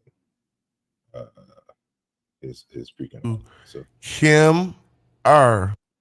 Confused. It do say Kemet right here. This ain't the one I'm looking for. And we'll address that later. He was just all over the place, not understanding the nature of certain arguments. But I beat up just by one little. This boy swear by the TLA and can't even search it correctly. Damn, because I be thinking I beat shit up. Hell, you be thinking and be wrong all the goddamn time. Need you, Glyph. I wonder what cats be doing. To establish and notice that I'm not messing with none of that, man. We're in a discussion, and he brought up an issue that so in this part of the original discussion on yesterday, we have Brother Shakara who joined the panel. So I opened the floor or the panel to people in the chat who wanted to ask questions regarding the two presentations from that day. So Shakara comes on and he asked me a question in regards to the Ravis principle and paronymy, and asked me to define paronymy, and he asked, could we consider that the word Kemet itself, the word Kim meaning black, was ever used within the same context, or Kim black used in the same context as Kemet country, according to my definition of what Kemet means, in terms of the use of paronymy. And I said it's possible, but highly unlikely. And I give an example of what we were looking for, based upon a conversation and an argument that Dr. Capo Chichi and Jean-Claude Mboli was having in a Facebook group that all of us belong to. And then he later, Capo Chichi, wrote 2 blog articles, which I'm responding to in this particular text. So this is what you're seeing. And so you're going to hear Smash make another false allegation, because he's a freestyler and he just likes to make up stuff in his head and then argue from his misinformation that we're basing this argument off of his personal email with Capo Chichi. And if he would have read the book, he would have known where I cited where Capo Chichi makes these comments, and it wasn't from a Facebook group and it wasn't from any personal emails. That's not how you do scholarship. Maybe that's how you do it in Pootie-Tang scholarship, but not in real scholarship. We don't do that, right? Unless it's a personal email that I'm choosing to share with the public in full, right? But I don't do hearsay between two other people and what was possibly said, and I don't have an email, right? But let's continue to listen. So that's the context for what you're about to listen to here. Let me see.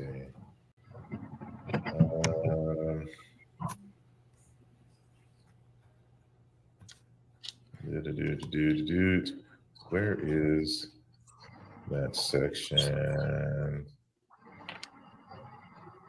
Because he brought up that concept as it regards to Kemet. And so I addressed in here this whole line. He repeated it in a blog post sometime later. And so I addressed the whole, because, you know, everybody wants to suggest that the word, here we go. So here we go. So let's go here. All right. So, because this will show you how I looked at this as well. So I put in here because again, Mboli and Capo Chichi already had a discussion on various different things in this one group that we belong to, and then, you know, the question of Kemet came up, and then Capo Chichi, well, Jean-Claude Mboli brought up the fact that you don't see the word Kemet used in parallel with the words for black in any of the scripts. That's just the dumbest. So hold on. Not only is Asar tripping by standing behind this claim, but it's one of the silliest claims. Especially when I deal with the words, man. So maybe I'm just better at this because I'm better at words. Why? No, you're better at making up shit. You don't understand words. So that's another conversation for another day.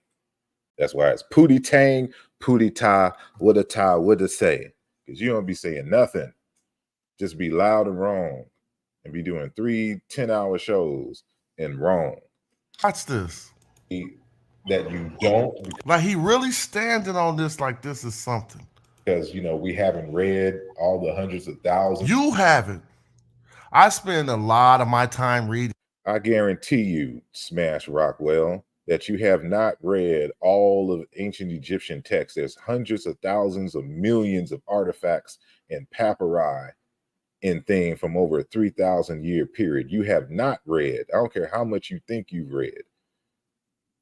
And this is exactly what I'm saying here. So I'm speaking against speaking in absolutes. So I can't say that there is not any text that does that, because we haven't read all of the ancient Egyptian texts. And if you don't understand that, you just never will. Right? And what's ill about it is that if you actually read the book, I provide one that comes close to the criterion which we're talking about. But I'm not going to tell you where it is. You're going to have to read the book and find out for yourself. Those. So I'm about to prove it. Jean-Claude Mboli brought up the fact that you don't see the word Kemet used in parallel with the words for black in any of the scripts. So I'm not going to. Oh my God, this is just a horrible. It's turning me, but I'm gonna just let it play. Say that you don't, because, you know, we haven't read all the hundreds of thousands of papyri and all that. But from what we can gather, it doesn't appear to be any kind of play on words. any kind of use of paronymy in that sense. All right, let's stop right there. Man, you hear that? So I'll be like, oh, these dudes don't do no research at all. So I'm just going to repeat what we said in the other video, because if Smash drags stuff and doesn't read and doesn't comprehend much of anything. And so this is why you actually deal with the stuff here. So here's on the screen now, what you see is the section in the introduction of the text where I address Capo Chichi specifically in his arguments. Now, notice what I say here. I say, although when addressing the other points and concerns regarding this debate, because I've been having this debate for 20 plus years, right? This debate on the meaning of the place name Kemet, I have kept the researcher's name out of the discussion because the arguments were so common in formal and informal settings that the general themes alone could be addressed. However, for the next few points, I must mention the name of one researcher because the points he raised are so specific that I could not address his points without citing him directly, because that's what scholars do. We cite folks directly. And we go off of what they say, not what we make up in our heads about what we think they're saying. The researcher I speak of is Professor Sandro Capocicci of Harvard University, a linguist from Benin who completed his dissertation at the University of Paris, Diderot, Paris number 7, 2019. He published 2 articles for the blog Nofi, which is a French language culture magazine. The titles of the articles are Kemet, Black Soil and Black People, and Kemet, Egypt, its etymology, both published in 2021, and I give the link for it here. Capocicci and I have had several private conversations regarding this topic, and many of his major points have been echoed in these 2 articles under examination. So I could have just went off of our personal conversations that we've had, but the public isn't privy to them. So I had to make sure that when I cite Capocicci, it's based on something that he has published publicly. So that's how we do this. So then I go into each of his blog posts. So when you listen to Smash's show, he swears to God and up and down. I don't know if he swears to God, but he swears up and down that, I'm taking Capocicci's words from his Smashes and Capocicci's personal emails, which I don't have, right? And so this goes to show that Smash Rockwell has a habit of just lying, and I'm refraining from calling you a liar, because that just, but at this point, it's hard to not put that label on you because you keep making stuff up because you don't read, and you're putting words in my mouth. You're putting words in other people, just misrepresenting information. And that's just an issue of integrity, right? This is just an issue of integrity here. Read the book and cite the book. You'll get a full understanding of where I'm coming from. I didn't write this just to say I wrote some stuff,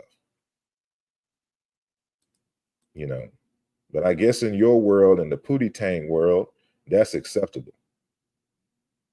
So now let's go to the part that we discuss in that particular section, right, where he's talking about Mboli, right? So this is the page. So what page are we on for those who have the book? So if you have the book, go to page 35, right? And so on page 35 is where I have the conversation. Where I have the citation of Capocicci discussing Mboli from the blog article that I mentioned earlier. So when he says, this is Capocicci now, he says, another author opposing the translation of Kemet by the Black one is Mboli 2010. This author states, however, no Egyptian document over 3,000 years of history ever refers to any link between Kemet, Egypt, and Kim Black. The absence is all the more curious as the ancient Egyptians used to make links between entities and notions which were pronounced in the same way. For example, Min Remech, conceived as the tears of the god Ra. And I think that, well, two mistakes that I think Mboli makes here. One is that he's speaking in absolutes, saying this is absence is all the more curious. Where he says no Egyptian document. You can't say no Egyptian document unless you've actually read every single Egyptian document. So you can say, to his knowledge, like when you read the text, you'll see me saying to my knowledge. So I give the Lee room that either there's a text that I'm unaware of with an attestation, or there's one yet to be discovered. But you don't want to do this just as an issue of method. You never want to try to say no. You want to try to avoid that. And sometimes we can't, sometimes we don't catch it, but it is what it is. And secondly, his second mistake is that he mentions the word Min Remech in the text, but he doesn't give the word Remiet, meaning tears, in the text. He just translated it as conceived as the tears of Ra. And when you do that, and so this is, I think, the source of Capo Chichi's misunderstanding of what Mboli was trying to say. You just kind of had to know that from an examination of Egyptian texts. So Capo Chichi continues. He says, this assertion is contradicted by a passage from a text inscribed on the walls of a temple of Edfu, as noted by Oriel. And then I cite the what Capo Chichi says is the argument in his translation of the text. So he says, because Black Egypt is said of the Eye of Horus, it is his pupil. And this is not what Mboli was trying to argue. And so this is why I state I am not quite sure if Capo Chichi understands paronymy, given the example that he chose to try to rebut Mboli's argument. What Mboli is saying is that there is no play on words, to his knowledge, between the word Kim, Black, and Kemet, Egypt, in a similar way that we see in Remiyet, tears, and Remech, people, right? Then I get a citation where you can find these in the Wartabush, right? As found in the coffin text. So I also give you exactly where one location is, and then the Bremner Ryan papyrus. So you can see that story where mankind comes from the tears of Ra, because the word Remech, meaning people or mankind, sounds similar to the word Remiyet, meaning tears. Right. So this is what we're talking about here. And so I mentioned in here that therefore this pair of homographs or homonyms inspired a creative narrative that played on the fact that these two words sounded similarly. However, in the example given by Capo Chichi, there is no such use of paronymy. The word Kemet, Egypt, and Japhet Iris, including the pupil, are not words that would sound alike to inspire paronymy. They're not even close. Capo Chichi then uses his misinterpretation of Mboli's commentary to link the statement made by Plutarch, which he also misinterpreted, which we will address further below. So I go through the text, and then I mention in the video that there is no word Kemet, meaning pupil, in the language. So I think that may be coming up soon. So we're going to go, and I'm going to prove to you that this is not the case, right? So we're going to go to the TLA. It's not even hard, yo. Like, they just making claims they think y'all ain't even going to look at. Now, this is what I'm about to do. I'm going to type KM for Kim. That means black. We're going to skip that one because he don't even know what paronymy is either, and he doesn't know how we're using it in the same way. He's just looking for a sentence where there is a KMT in the sentence in this, and you can review his video and show that I'm not making that up. So we're gonna go back. So here we go. Since I don't find the play on the word, man, shut up. Here go the real word. And I'm gonna keep on showing it because it don't stop. See, so look, don't make me do this all the time. The adjective, let's go. And I'll do a separate video and a show that there is no word Kemet black in the language. And all the citations that he cites here are all Kemets, meaning black, that are a result of the attaching themselves to feminine nouns. And so I have to do a separate video for that because, again, Smash Rockwell is all over the place, and he's searching hard for straws and just misrepresenting Egyptian grammar and the like, and he doesn't know what he's looking at. But we'll get to this more important point that he's making here, because this is another video unto itself, right? So we'll skip that. I'm trying to find the part where he swears up and down that there's a Kemet pupil by Embolian 210 concerning his interpretation of the place name Kemet. This text. Now, I know you said this is on his article, so maybe he copied part of his article in a reply to me. Between Kemet, Egypt, and Kim, black.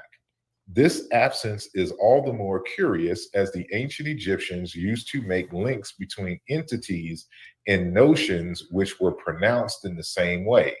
For example, men, Remech, conceived as tears of the god of Ra, right? So Capochichi comes and follows, says this assertion is contradicted by a passage from a text inscribed on the walls of the temple of Edfu, as noted by Oriel. And so you have this phrase here, and he says, because black Egypt is said of the eye of Osiris, it is his pupil. Right? And this is not a case of paronymy. But see, this is what I'm trying to say. Well, you might be right about that, Asar. I mean, I'm not saying that it is a case of paronymy, but no one, I don't, all right, so since Capo Chichi was refuting Mboli, who said you don't find any play on words, then Capo Chichi refuted it with this, where this is not a case of paronymy between the terms Kim and Kemet, but you leaving out that it is still a play between Kim the. You see how he does when he's caught into a corner and he can't support an argument that he was just going strong for. Then what he does is he tries to change the argument, but still there's this da da da. He does this every single time.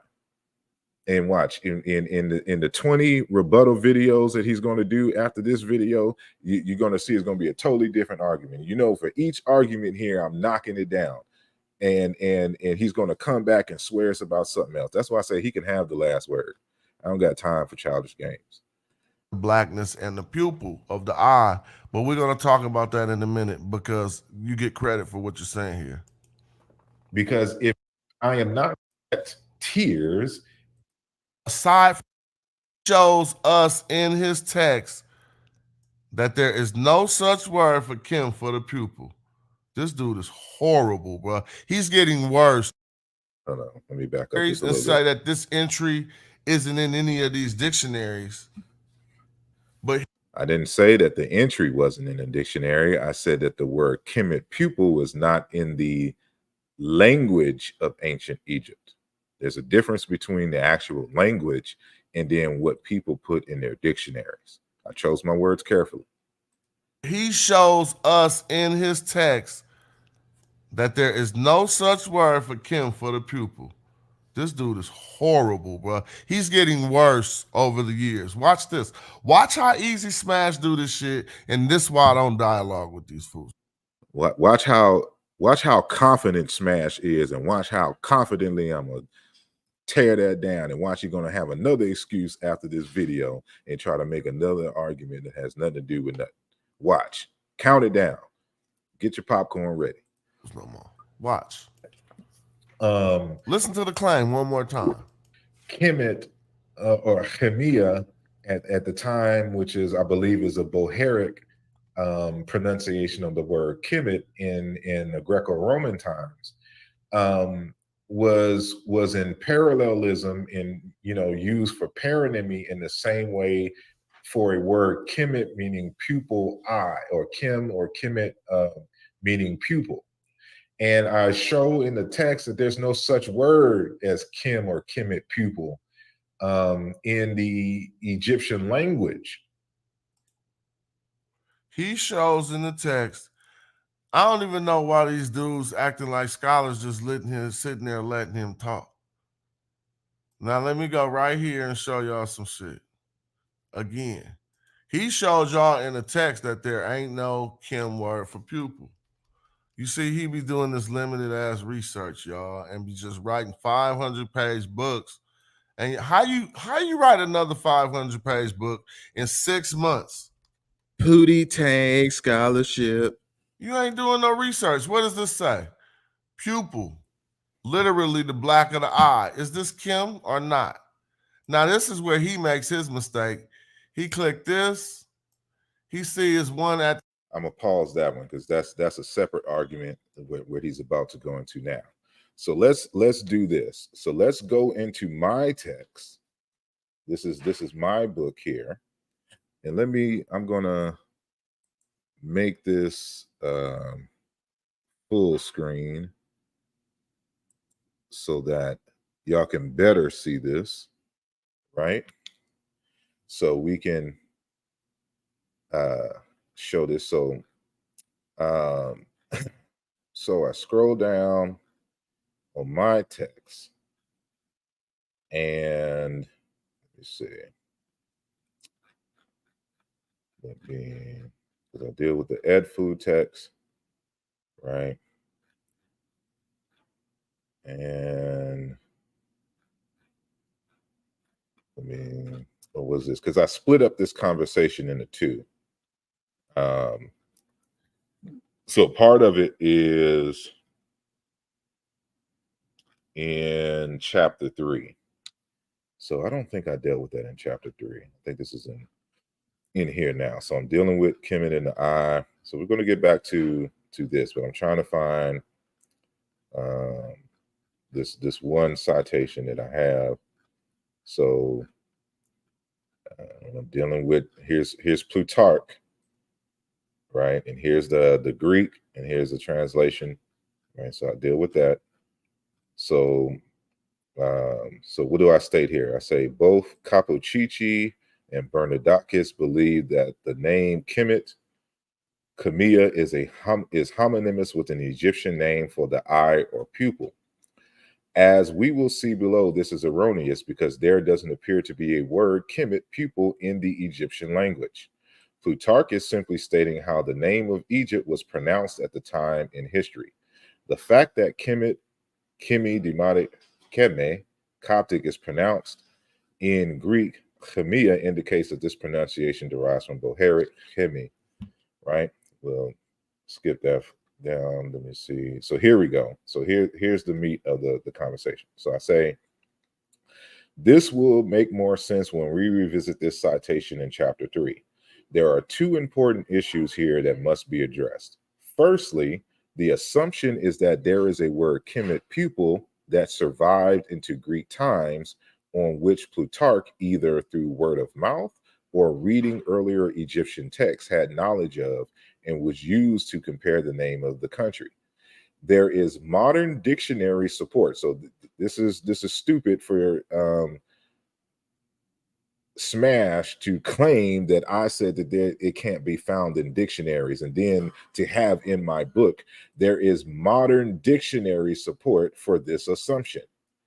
For example, via the TLA, Kemet pupil, Vandermolen Dictionary of Coffin Text, and Kim pupil in Waterbush and Ptolemaic lexicon, right?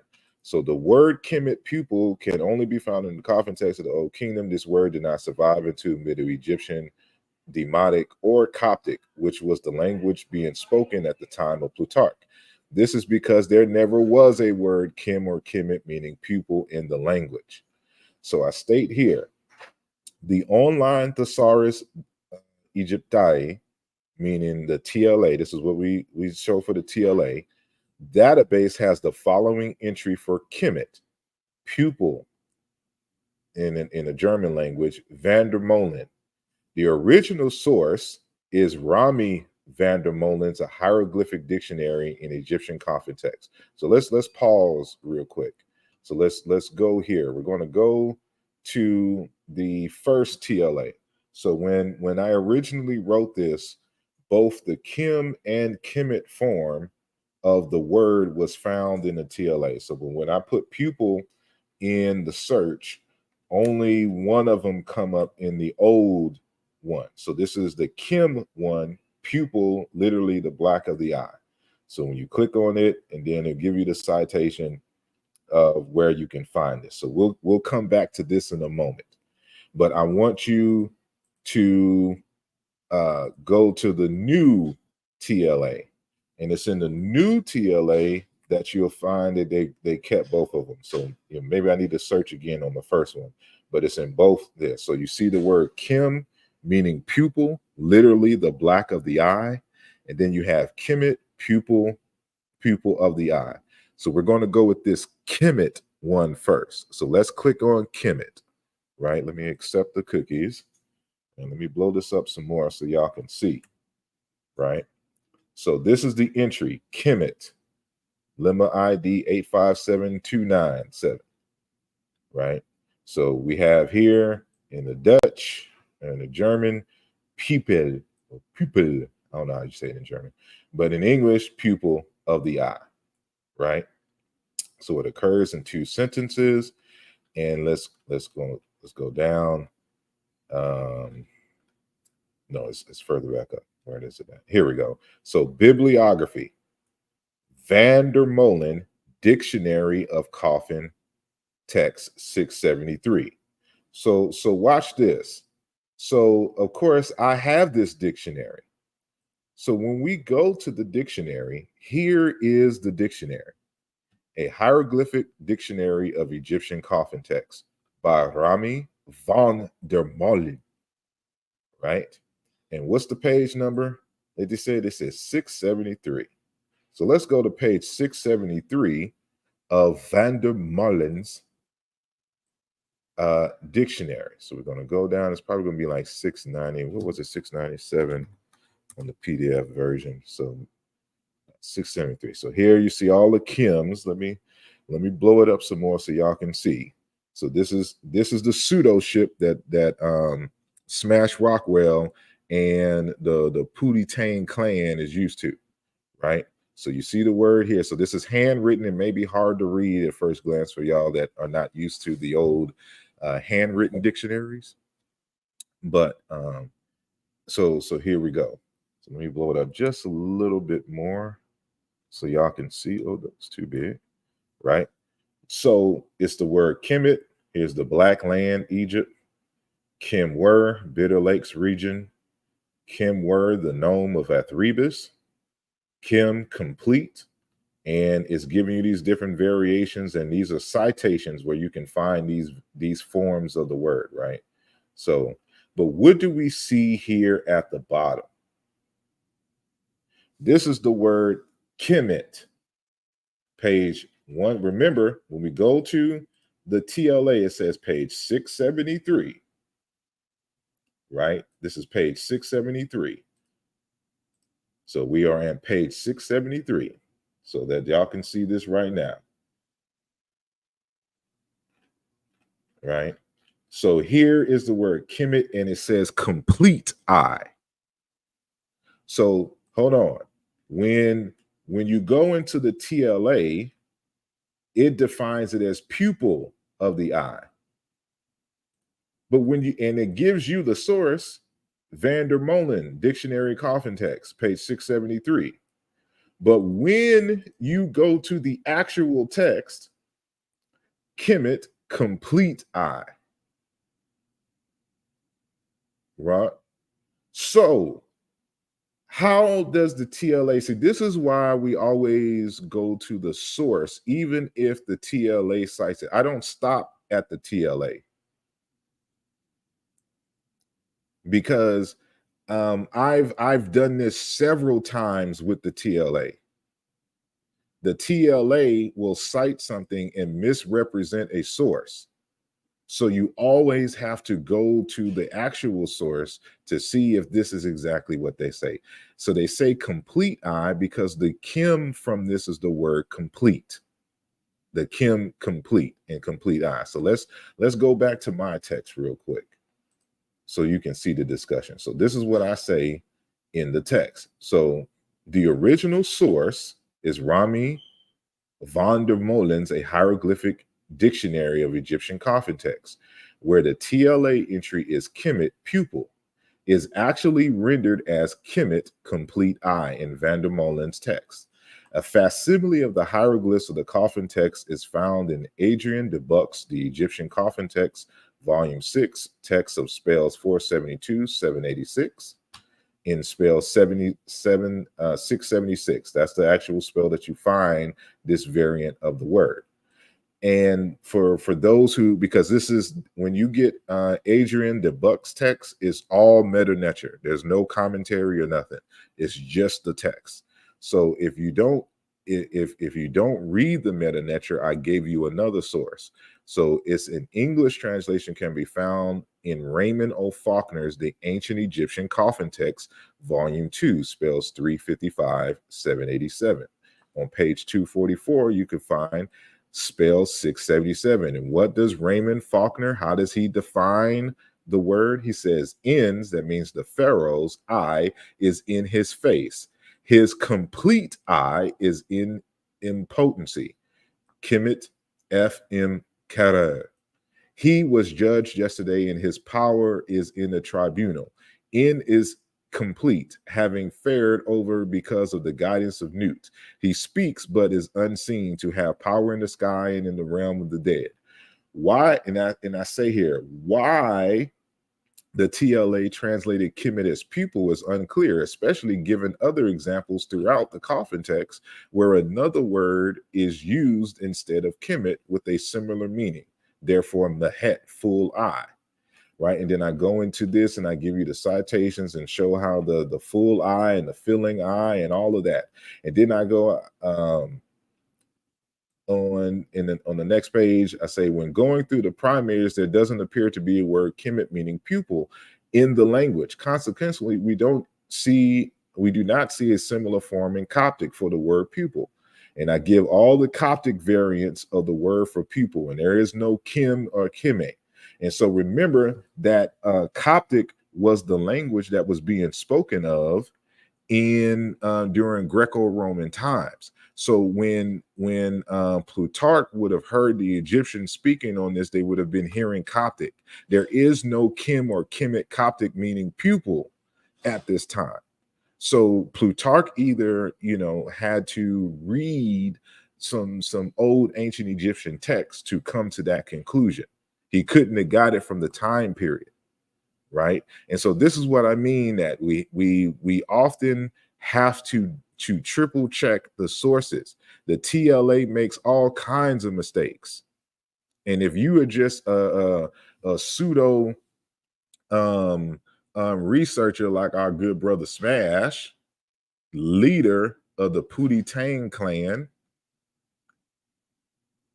you just do live shows and just be trying to come to conclusions about arguments on the fly instead of doing a deep dive study, right? And this is why and people, when you going to have it, I ain't having a conversation. It's dead and gone. I'm tired of doing this to him, and he swear up and down that he be winning. It's like that Adrian Broder. See if I can find that video in my videos. If you ever see that, I'm gonna find it. I'm gonna play it on my show one day, of Adrian Broder after he lost a fight and swear to God that he won. That'd be smash, and especially Unc. Unc is good for that. Where's that? I know I doubt. I'm gonna find it. I'm gonna find that video of Adrian Bruner, whatever his name is.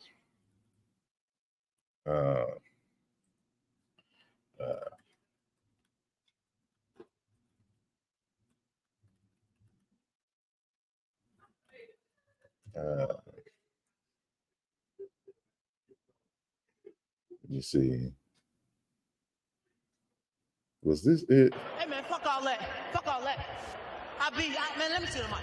Hey, this is Brother Smash right now. I beat your ass. Look at his face. It looked like I beat him what they beat Martin Luther King with, man. We went at it for 12 rounds. That's what it was. Go at it. That's game. Go at it. It's game. I beat your ass like you stole something. I beat your ass like you got suspended from school. I beat your ass like you stole my ball, nigga. You bruised up. You need peroxide and alcohol. Your face on 6'9" right now. You a blood. You don't know I beat him, man. No homo, man. I won that fight. Point blank, period. So even you think I beat him. This is Adrian Smash Rockwell Bruner. After the fight, after losing, swear to God that he won the fight. Hold on. I was connecting with rights too. Was you watching? You got your eyes fucked up? Did you see? No, they're not. You're a different fighter with that different suit on. Did things change when you changed that old ass suit? I'd like to fight Vargas again based on this draw. Hell. This is Smash. You could have the evidence in his face. He will swear up and down that ain't it. Right? And I do this all throughout the text. You can see that in the text that the TLA is citing, they have the word Kemet complete eye. And then the other scholars, they cite it as complete eye, but the TLA interpreted totally different, that has no basis, in the actual script. And this is it's just sad.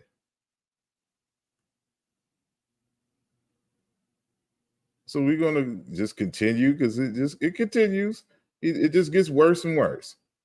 At the station, he think he don't even know how to use the TLA. Look, watch this. Even here in this one attestation, so he came here. I be seeing how pseudo dudes is. So he came here, right, and he's seeing that the Kim is scratched out on the wall. So he think he can mount the argument that at the moment of a pupil isn't a statement in ancient Egyptian. So let's see how I address this in the text, right? The so-called at the moment of the people. So I say here, because he, Smash be thinking that, and this is a lot of folks on the internet. They really think that this conversation started and ends with them. Like I haven't been engaged in this conversation with scholars since the late 90s, right? And so, we're the ones who introduced the TLA to Smash in terms of me and Ujamaa in the Meta Netra group when he was just learning how to really get into the hieroglyphs way back in like 2011, 2012. We're the ones who gave him the TLA. And so he act like he's teaching me something about the TLA, right? So this is just interesting. So I show here the word is Kemet complete full and is used metaphorically in association with the eye via the T suffix of body parts. The TLA has another entry, Kim pupil, Wartabush, Book 5, page 124, Section 3, Wilson Ptolemaic text, in Spios Artemidos, in more of this in terms of the citation on page 12. So that's what you're seeing when you look here. So you see Thesaurus Lingua, Spios Artemidos. This is directly from the TLA, right? So I put here, the line is transcribed by the TLA as follows. So I put it exactly out how they have it here. So this M, Kim, N, At. And then this is the German. And then at the moment of a pupil. And he says, and then it has in parentheses, movement with a question mark, right? Because they're trying to make sense of this, because they're still trying to interpret it and make it make sense of the pupil. There's not a moment at a pupil. That's not how this is rendered. And I say here that this line should properly be translated as in completion of a moment, or in completion of an instant. And the word at, which is this word right here, right? At, moment, instant, time, in general.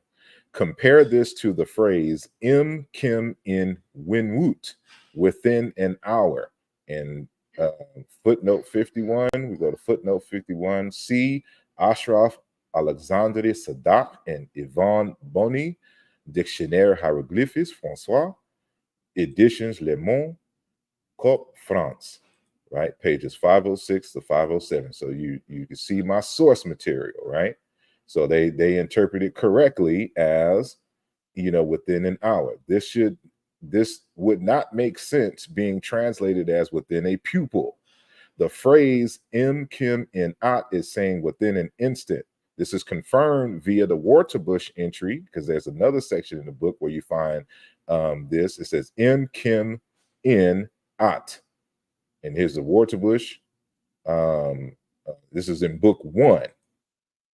So notice that this is in Waterbush book 5, right? This Kim pupil. But when you go into Waterbush book 1, that's where you see the word Kim entry as completion. So, in the completion of a moment, in the completion of time, what they say is in an instance.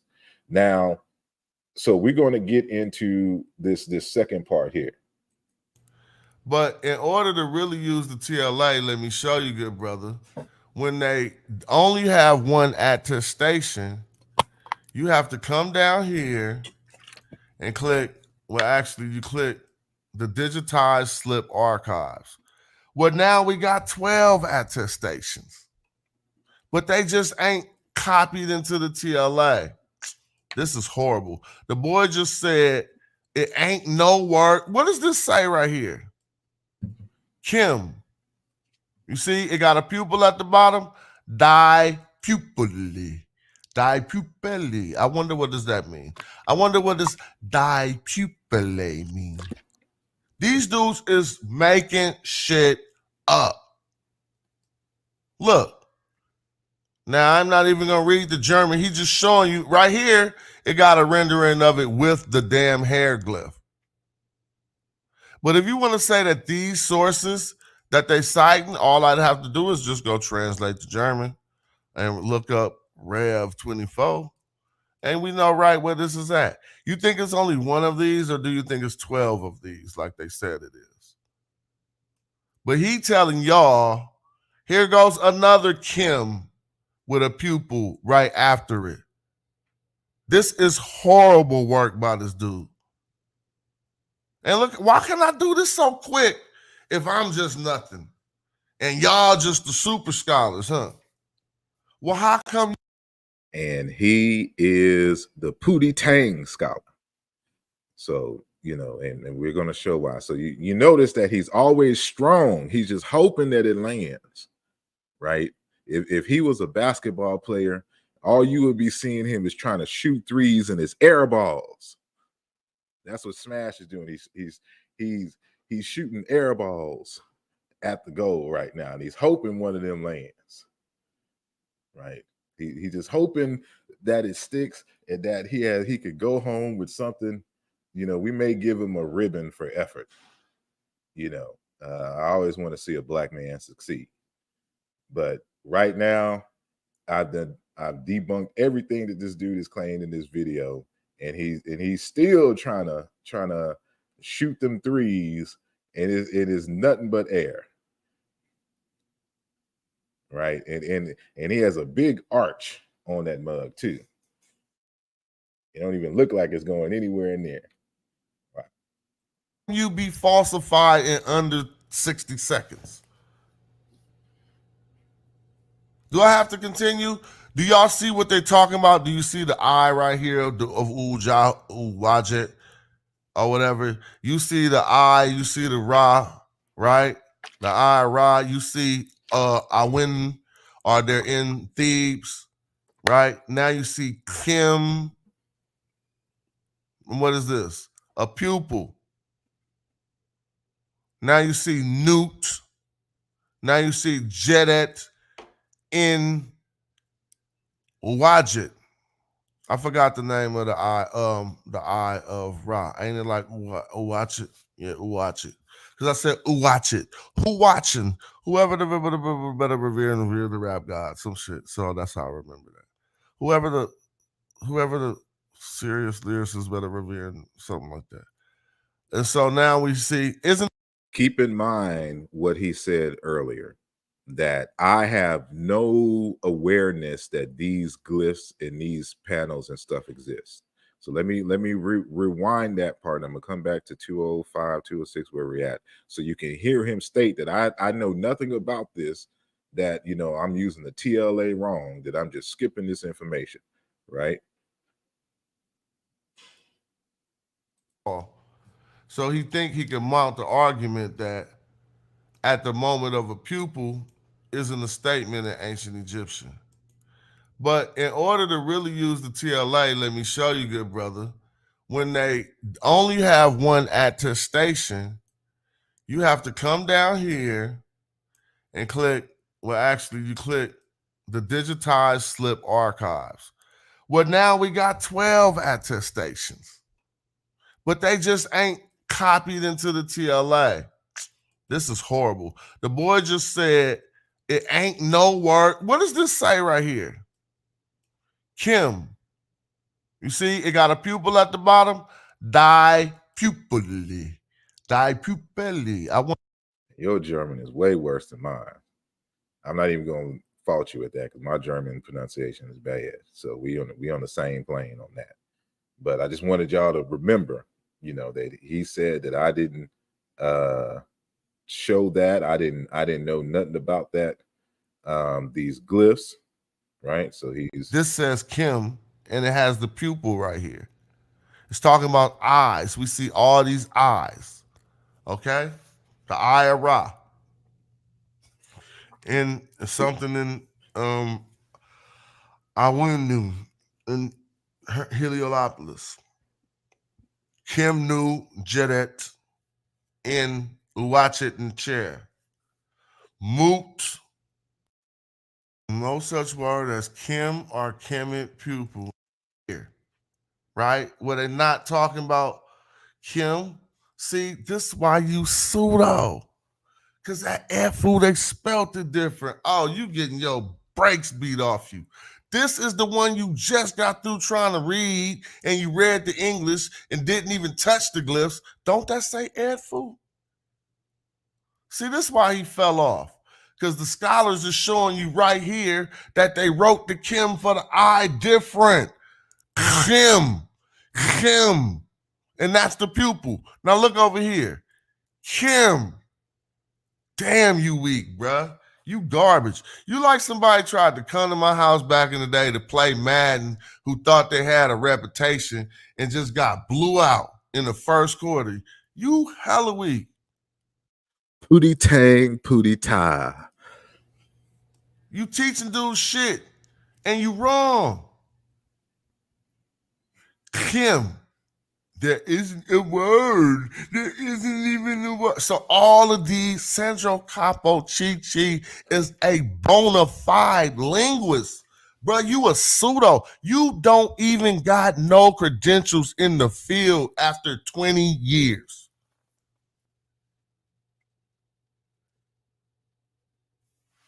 You can clearly see this. How's this for your paronymy? They spelt it with a Q, a Q. Kim. So keep that same energy. Pseudo Steve Madden, Rockwell, who don't rock well.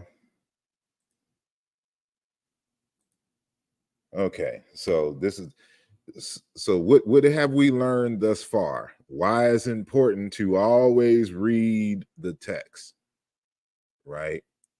Because this is for those of you who have the text already. I know at least two of y'all in there that I could recall. At least I know who you are outside of a pseudonym.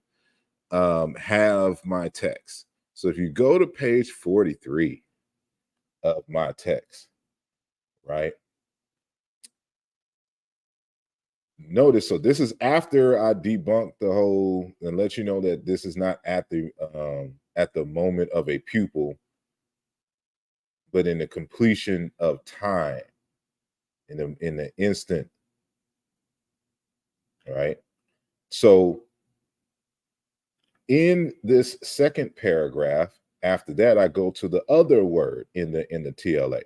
So I say, however, note during the Greek period, there appears in the Wartabush a form of the word kim with the pupil or iris classifier. Remember, Smash Rockwell said that I didn't know about this, right? Thus, in the Wartabush digitized slips, it is defined as the pupil. Remember this phrase that he was over here mispronouncing over here in the German, right? See, this is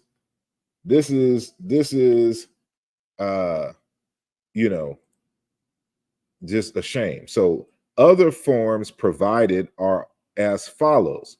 So there's going to be a point in the video, maybe we'll get to it, where he's trying to translate the written form, because the Ermin and Grandpa Wartabush originally is handwritten, and so the TLA is just a digitized form of the Ermin and Grandpa Wartabush dictionary, and so it is handwritten. And so I even help you all in the text and translate what is in. So let's go back to the place where he said that I didn't have any of the attestations there, right? Let's go back.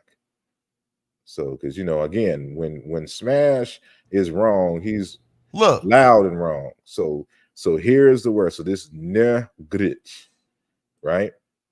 So here's the text. So negrich, only in the Greek. Shrebung ak, written also kim, and then here's another version, and then kim with the hieroglyph in the iris, and one mal, one time, meaning is written in one other source as kimet, one mal, and one other time as what is this? What is this form here? Brother Smash Rockwell, the one who can't see and can't read, what form is this? Weren't you going ham on the chem and the chemed and the chem, because they would pronounce it? You don't know nothing in Greek. They chem sounding all retarded in the on the text.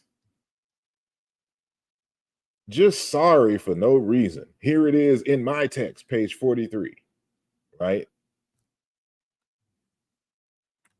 And then what's my footnote there on 43? So source material is noted in the digital slips of the TLA. So I give you all, because it's all written in German. So I type it out for you, right? So that you won't be lost, that you can find this stuff, right?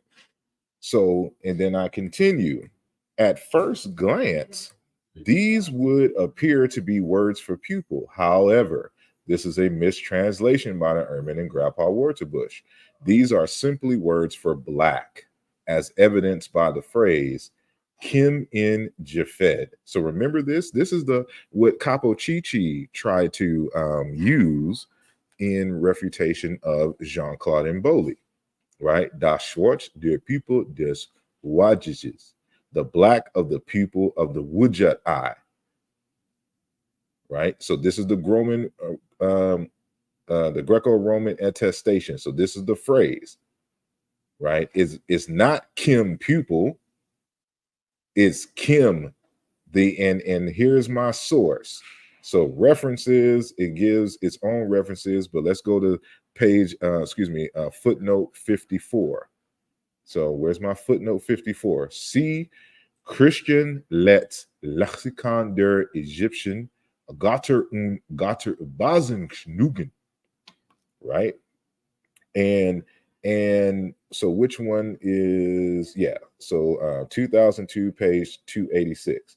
And so they don't think that I just be you know, because people be in their feelings and don't believe that I be having these texts, right? So when I'm citing these dictionaries, I got them, right? And it may be in my other Egyptian folder, but we'll get back to that. I'll pull it up for you on the fly. But this is it's the lexicon, the Egyptian. So let me. No, I don't have it. So let's go back here. Because people, you know, want to take your kindness for weakness. All right, so which one is this? Because there's several volumes of these. Is this the 2002 one? That's 2002. So, but I don't think this is the Kim. It has the Kim in it. Yeah, it may. So what page is that? Page 286. So let's go. All right. So remember, I typed all this out from the German from these texts and put them in the appendix, in appendix C for you all. So hopefully it is in this one. No.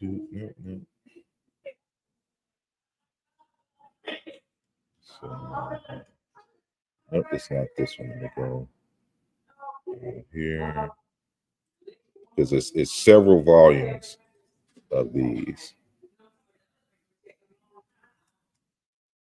It's also 2002. So let's go 286.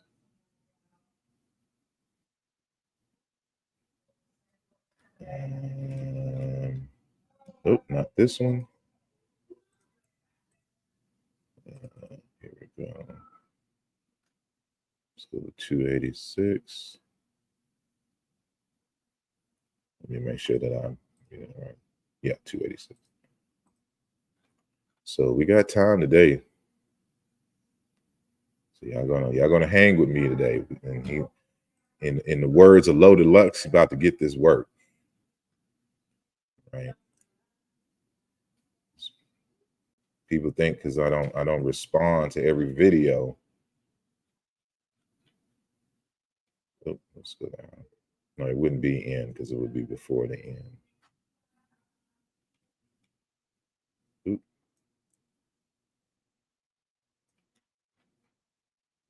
That's what I hate about these, because I don't think these are. See, these aren't searchable. So it's so nope, not that one either. Just go down alone. Because it's a whole series. So this should be it. So yep, I'm seeing Kim. So let's go down. So this is the one. Oh.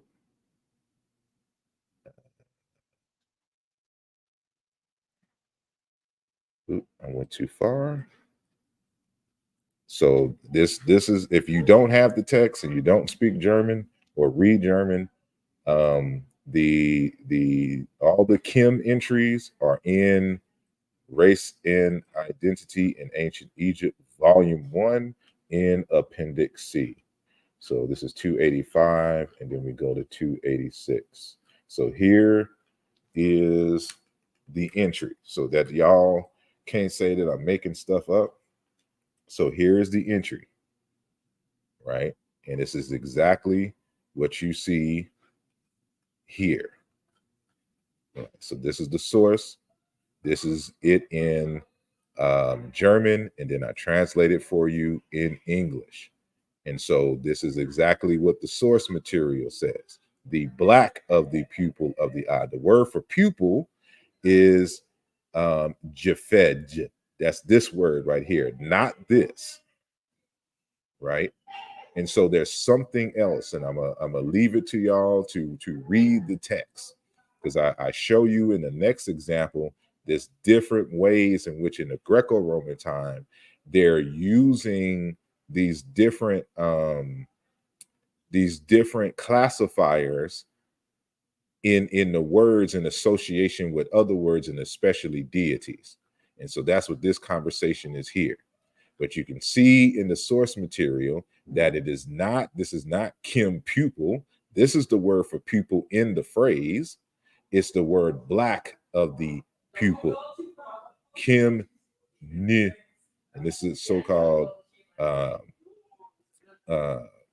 false T, but this T I think belongs actually to there, but that's another because they don't even put it in this one, but it's Kim in Jafej in Umoja, right? The black of the iris or the pupil of the Umoja eye. So it says it's a designation of the eye of Ra. And I give more examples in this. So when you see these entries and these variations, this is exactly why I put them in the text. And this is why I can't be arguing with folks that don't even have the decency, to support the text and just read it, and hear the complete arguments before trying to make videos about stuff you don't understand. It's just sad at this point. All this stuff is addressed in the text.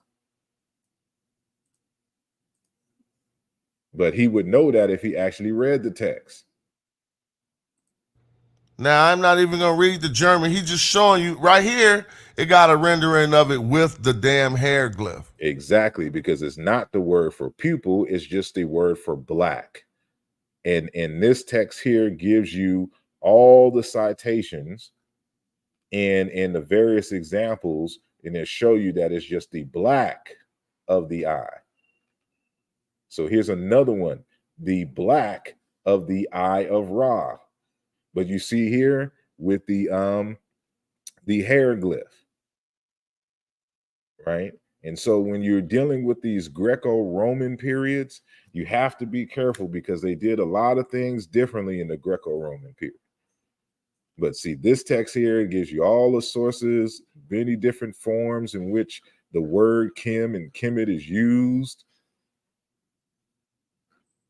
Right? All of this I cite. I copied this entire, notice this, you can't copy and paste this. This is an image, right? I wrote all of this out for you. And so this is why I don't take seriously individuals like Smash Rockwell. They're not serious about the work. They just like to complain and talk and be on the net talking nothing but nonsense about stuff that they're not familiar with, they haven't read. I provide you the information. I provide you the sources and all the works that I do.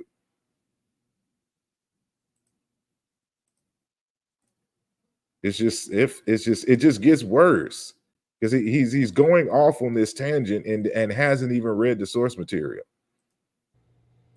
Let me see. I want participation. So we got this shoe that ain't in my eye, but I just don't see the eye. But this is one for attestation for a pupil. Sakim.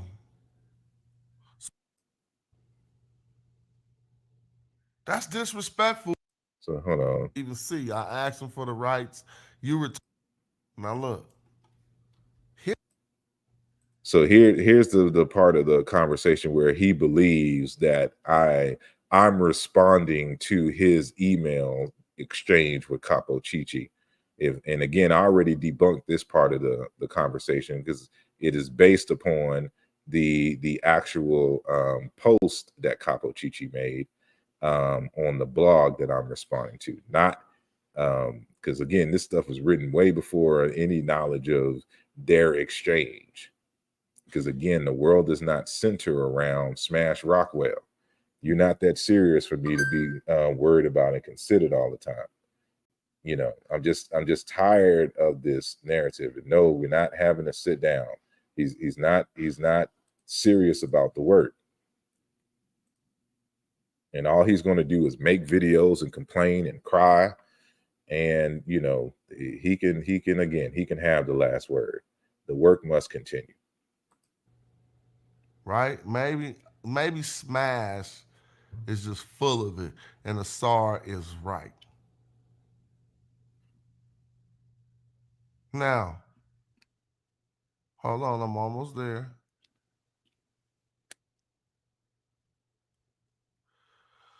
I might not be almost there. Because I was about to say. All right, well, this is what I'm doing. Y'all can see it with me. Shit, I ain't playing over here. This is what I'm doing right now. I'm going through an email, a long correspondence me and Sandro had. I'll make it bigger for y'all so you can see. I'm telling you, take your time, family. Take your time, bro. He got back at me.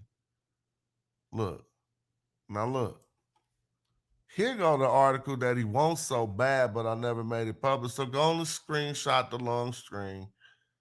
Now, with right here, we going in, he going in on Mboli terribly hard. So much so that he gave me a whole nother breakdown of this. Now, he's defending what Capo Chichi said about Mboli, which I thought in my reading comes from this article, but I'm incorrect. Here it is. Wait. No, it is the part about this eye thing.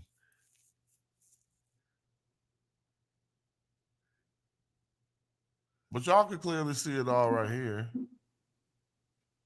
So I'm like, man, if this is Sandro Capo Chichi and this ain't in no damn Facebook group. Like, y'all lightweight. This is our personal correspondence. Notice he never cites me directly. You know, nobody argued that this stuff was in a Facebook book. I mentioned the Facebook book, the Facebook group, in terms of the initial conversation where Mboli and Capo Chichi spoke directly to each other about various different things, and how some of that conversation spilled onto Capo Chichi's article that's found on the web. Not that I got it from the group. If he would just listen, and of course, if he would have read the book, he would have known exactly where I got the source from. So it is what it is. I mean, but he know that I was making this public too. You can even see I asked him for the rights. You retain the rights to everything you wrote to me in the email, but I need the right to make it public. I could even show you me signing that, all that shit. And so, but what happens in here, this is a more harsh critique of Mboli's work that was even bigger and better than the initial critique. And as well as if we go up, there's a whole wonderful section he wrote me about Kimmy here. Sandro, best. Sandro. So I don't be like, cats be name dropping, they be on there, well, I beat up Sandro. Shut up. You ain't beat up no Sandro because you can't even get past me. Now I gotta pay the Adrian Broner clip again. This is Smash Rockwell, y'all. You know, he after losing the fight, he swear he won. I want to fight him where I'm from. There's hella Mexicans and shit in here. Everybody keep booing me and shit. They want rice and chicken.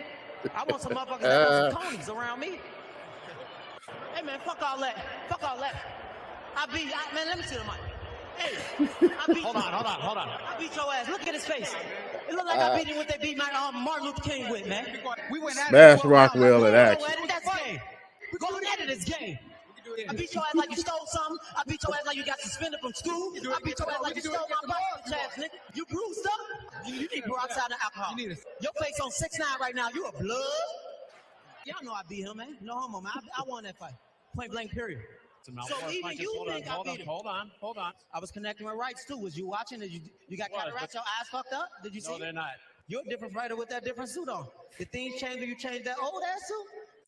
That's what Smash Rockwell do when he be losing, he be trying to make bad jokes, you know, try to deflect from the fact that he lost. So I'm telling you, he's going to come with another video and swear that he was not debunked in this video, you know, and that you just got to let him be. You know, he's his own man. He can have his own opinion or whatnot. I'm not addressing it anymore. The stuff is written in the text, and if anyone, any scholar wants to challenge, I'm welcome to that. They just have to be a bona fide Egyptologist and a linguist who studies the ancient Egyptian language. He or she and I can have a conversation. I'm not wasting my time anymore with any more of the Pootie-Tang clan and their shenanigans, right? So let me undo that real quick. And so I will do that. So there's 937 comments. I'm not going through all them damn comments.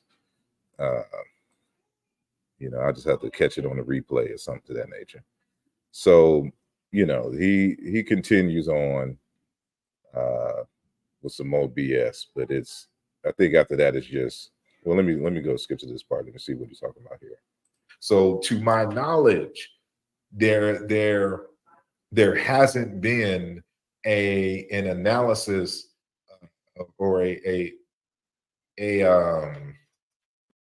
what's the word I'm looking for? An example of paronymy of Kim and Kemet in terms of black and So Kemet did I itself. just show that today? Did I just not show you an example of that, Asar? No, you did not. Let's go. Just show plenty Kims and Kemets right in the same text. You won't be able to take it away. But let me show you something even better. Because this fool don't even think Kim mean black. He trying to take that away. See, this is exactly what I'm talking about. And this is why I won't have a conversation with him.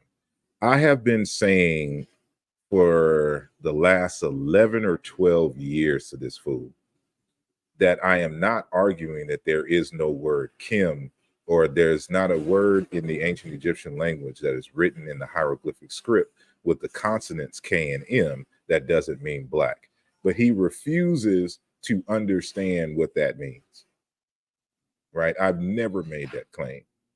And so he's lying again. And this is why I'm like, I want to be respectful and not call him a liar, but he continues to lie, and he has amnesia. He just don't get the little simple stuff. So I can't be going back and forth with somebody who don't understand this basic thing, right? It's been written, it's been told to him on several occasions. And so, I look crazy, having a conversation with the brick wall and expecting an intelligent conversation back, and so I'm not finna argue with Adrian Broner. Vargas again based on this draw. Hell yeah, but let's go to my town. I want to fight in where I'm from. There's hella Mexicans and shit in here. Everybody keep booing me and shit. They want rice and chicken. I want some motherfuckers that want some conies around me. No, I just can't do it. It's sad. So, with that said, I know there's going to be another video after this, and so y'all enjoy yourself. And I appreciate. I saw a super chat from Sister Mika. She's still in the chat. Love and light to you. And let's do away with the Pootie-Tang scholarship. And but I encourage you to buy the Pootie-Tang Clan's album, the Pootie-Tang Clan, and that's going to come in the form of a mixtape, which is going to be a mixed series of videos in response to this one. So in Pootie-Tang, Pootie-Ta fashion, I wish y'all well, and y'all have a good evening. And we'll be back. Oh, before I go, just a quick announcement that we're going to have our brother Sekou on the program, and he's going to talk about science and African spirituality. He's going to share some of his slides from the debate that he and Unc had on Sarnetta's channel. And, we're going to get it in on this Sunday at 2 p.m. Eastern time. So I'm going to give him the floor, and, we'll have that particular dialogue. So with that said, y'all have a blessed weekend. I got work to do. Y'all be easy. Peace.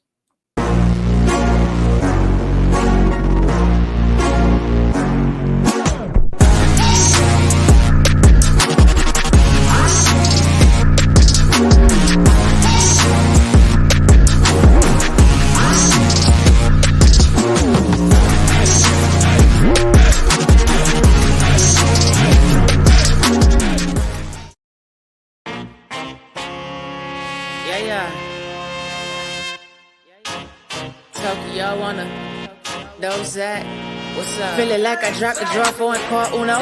Came to kick the door with the game man judo. Pin game low, that's why they give me kudos. Inspired by the 3-0, 595 check it for pack flight. Hit the turnpike, slide to a baseline. Gotta sound like I just hit the 8-5. Oh, I'm so ready, by enemies necessary. We gon' be legendary. Hold up, about to grow the payrolls. If you see the vision and you're with it, you should say so. Cause we about building, elevating the millions.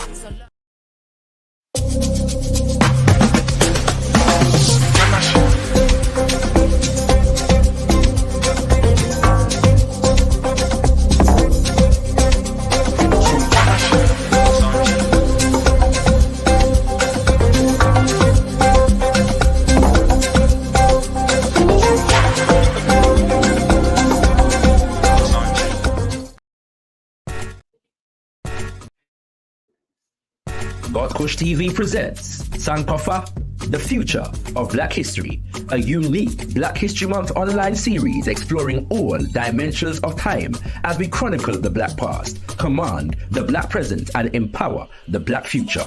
Workshops include The Future is Black, Why is Black History Under Attack? With Shakara, We Create Value, The Ingenuity of Enslaved Africans, with Robin Walker, Ancestral Calling, Agriculture, and the Opobo Library Initiative with Aya Eneli. Quantum Field Theory as African Heritage with Asarimhotep. For full information including dates and registration, visit gotkushtv.com. We have made history. We are making history. There is history still to be made. Sankofa, The Future of Black History. A Black History Love series not to be missed.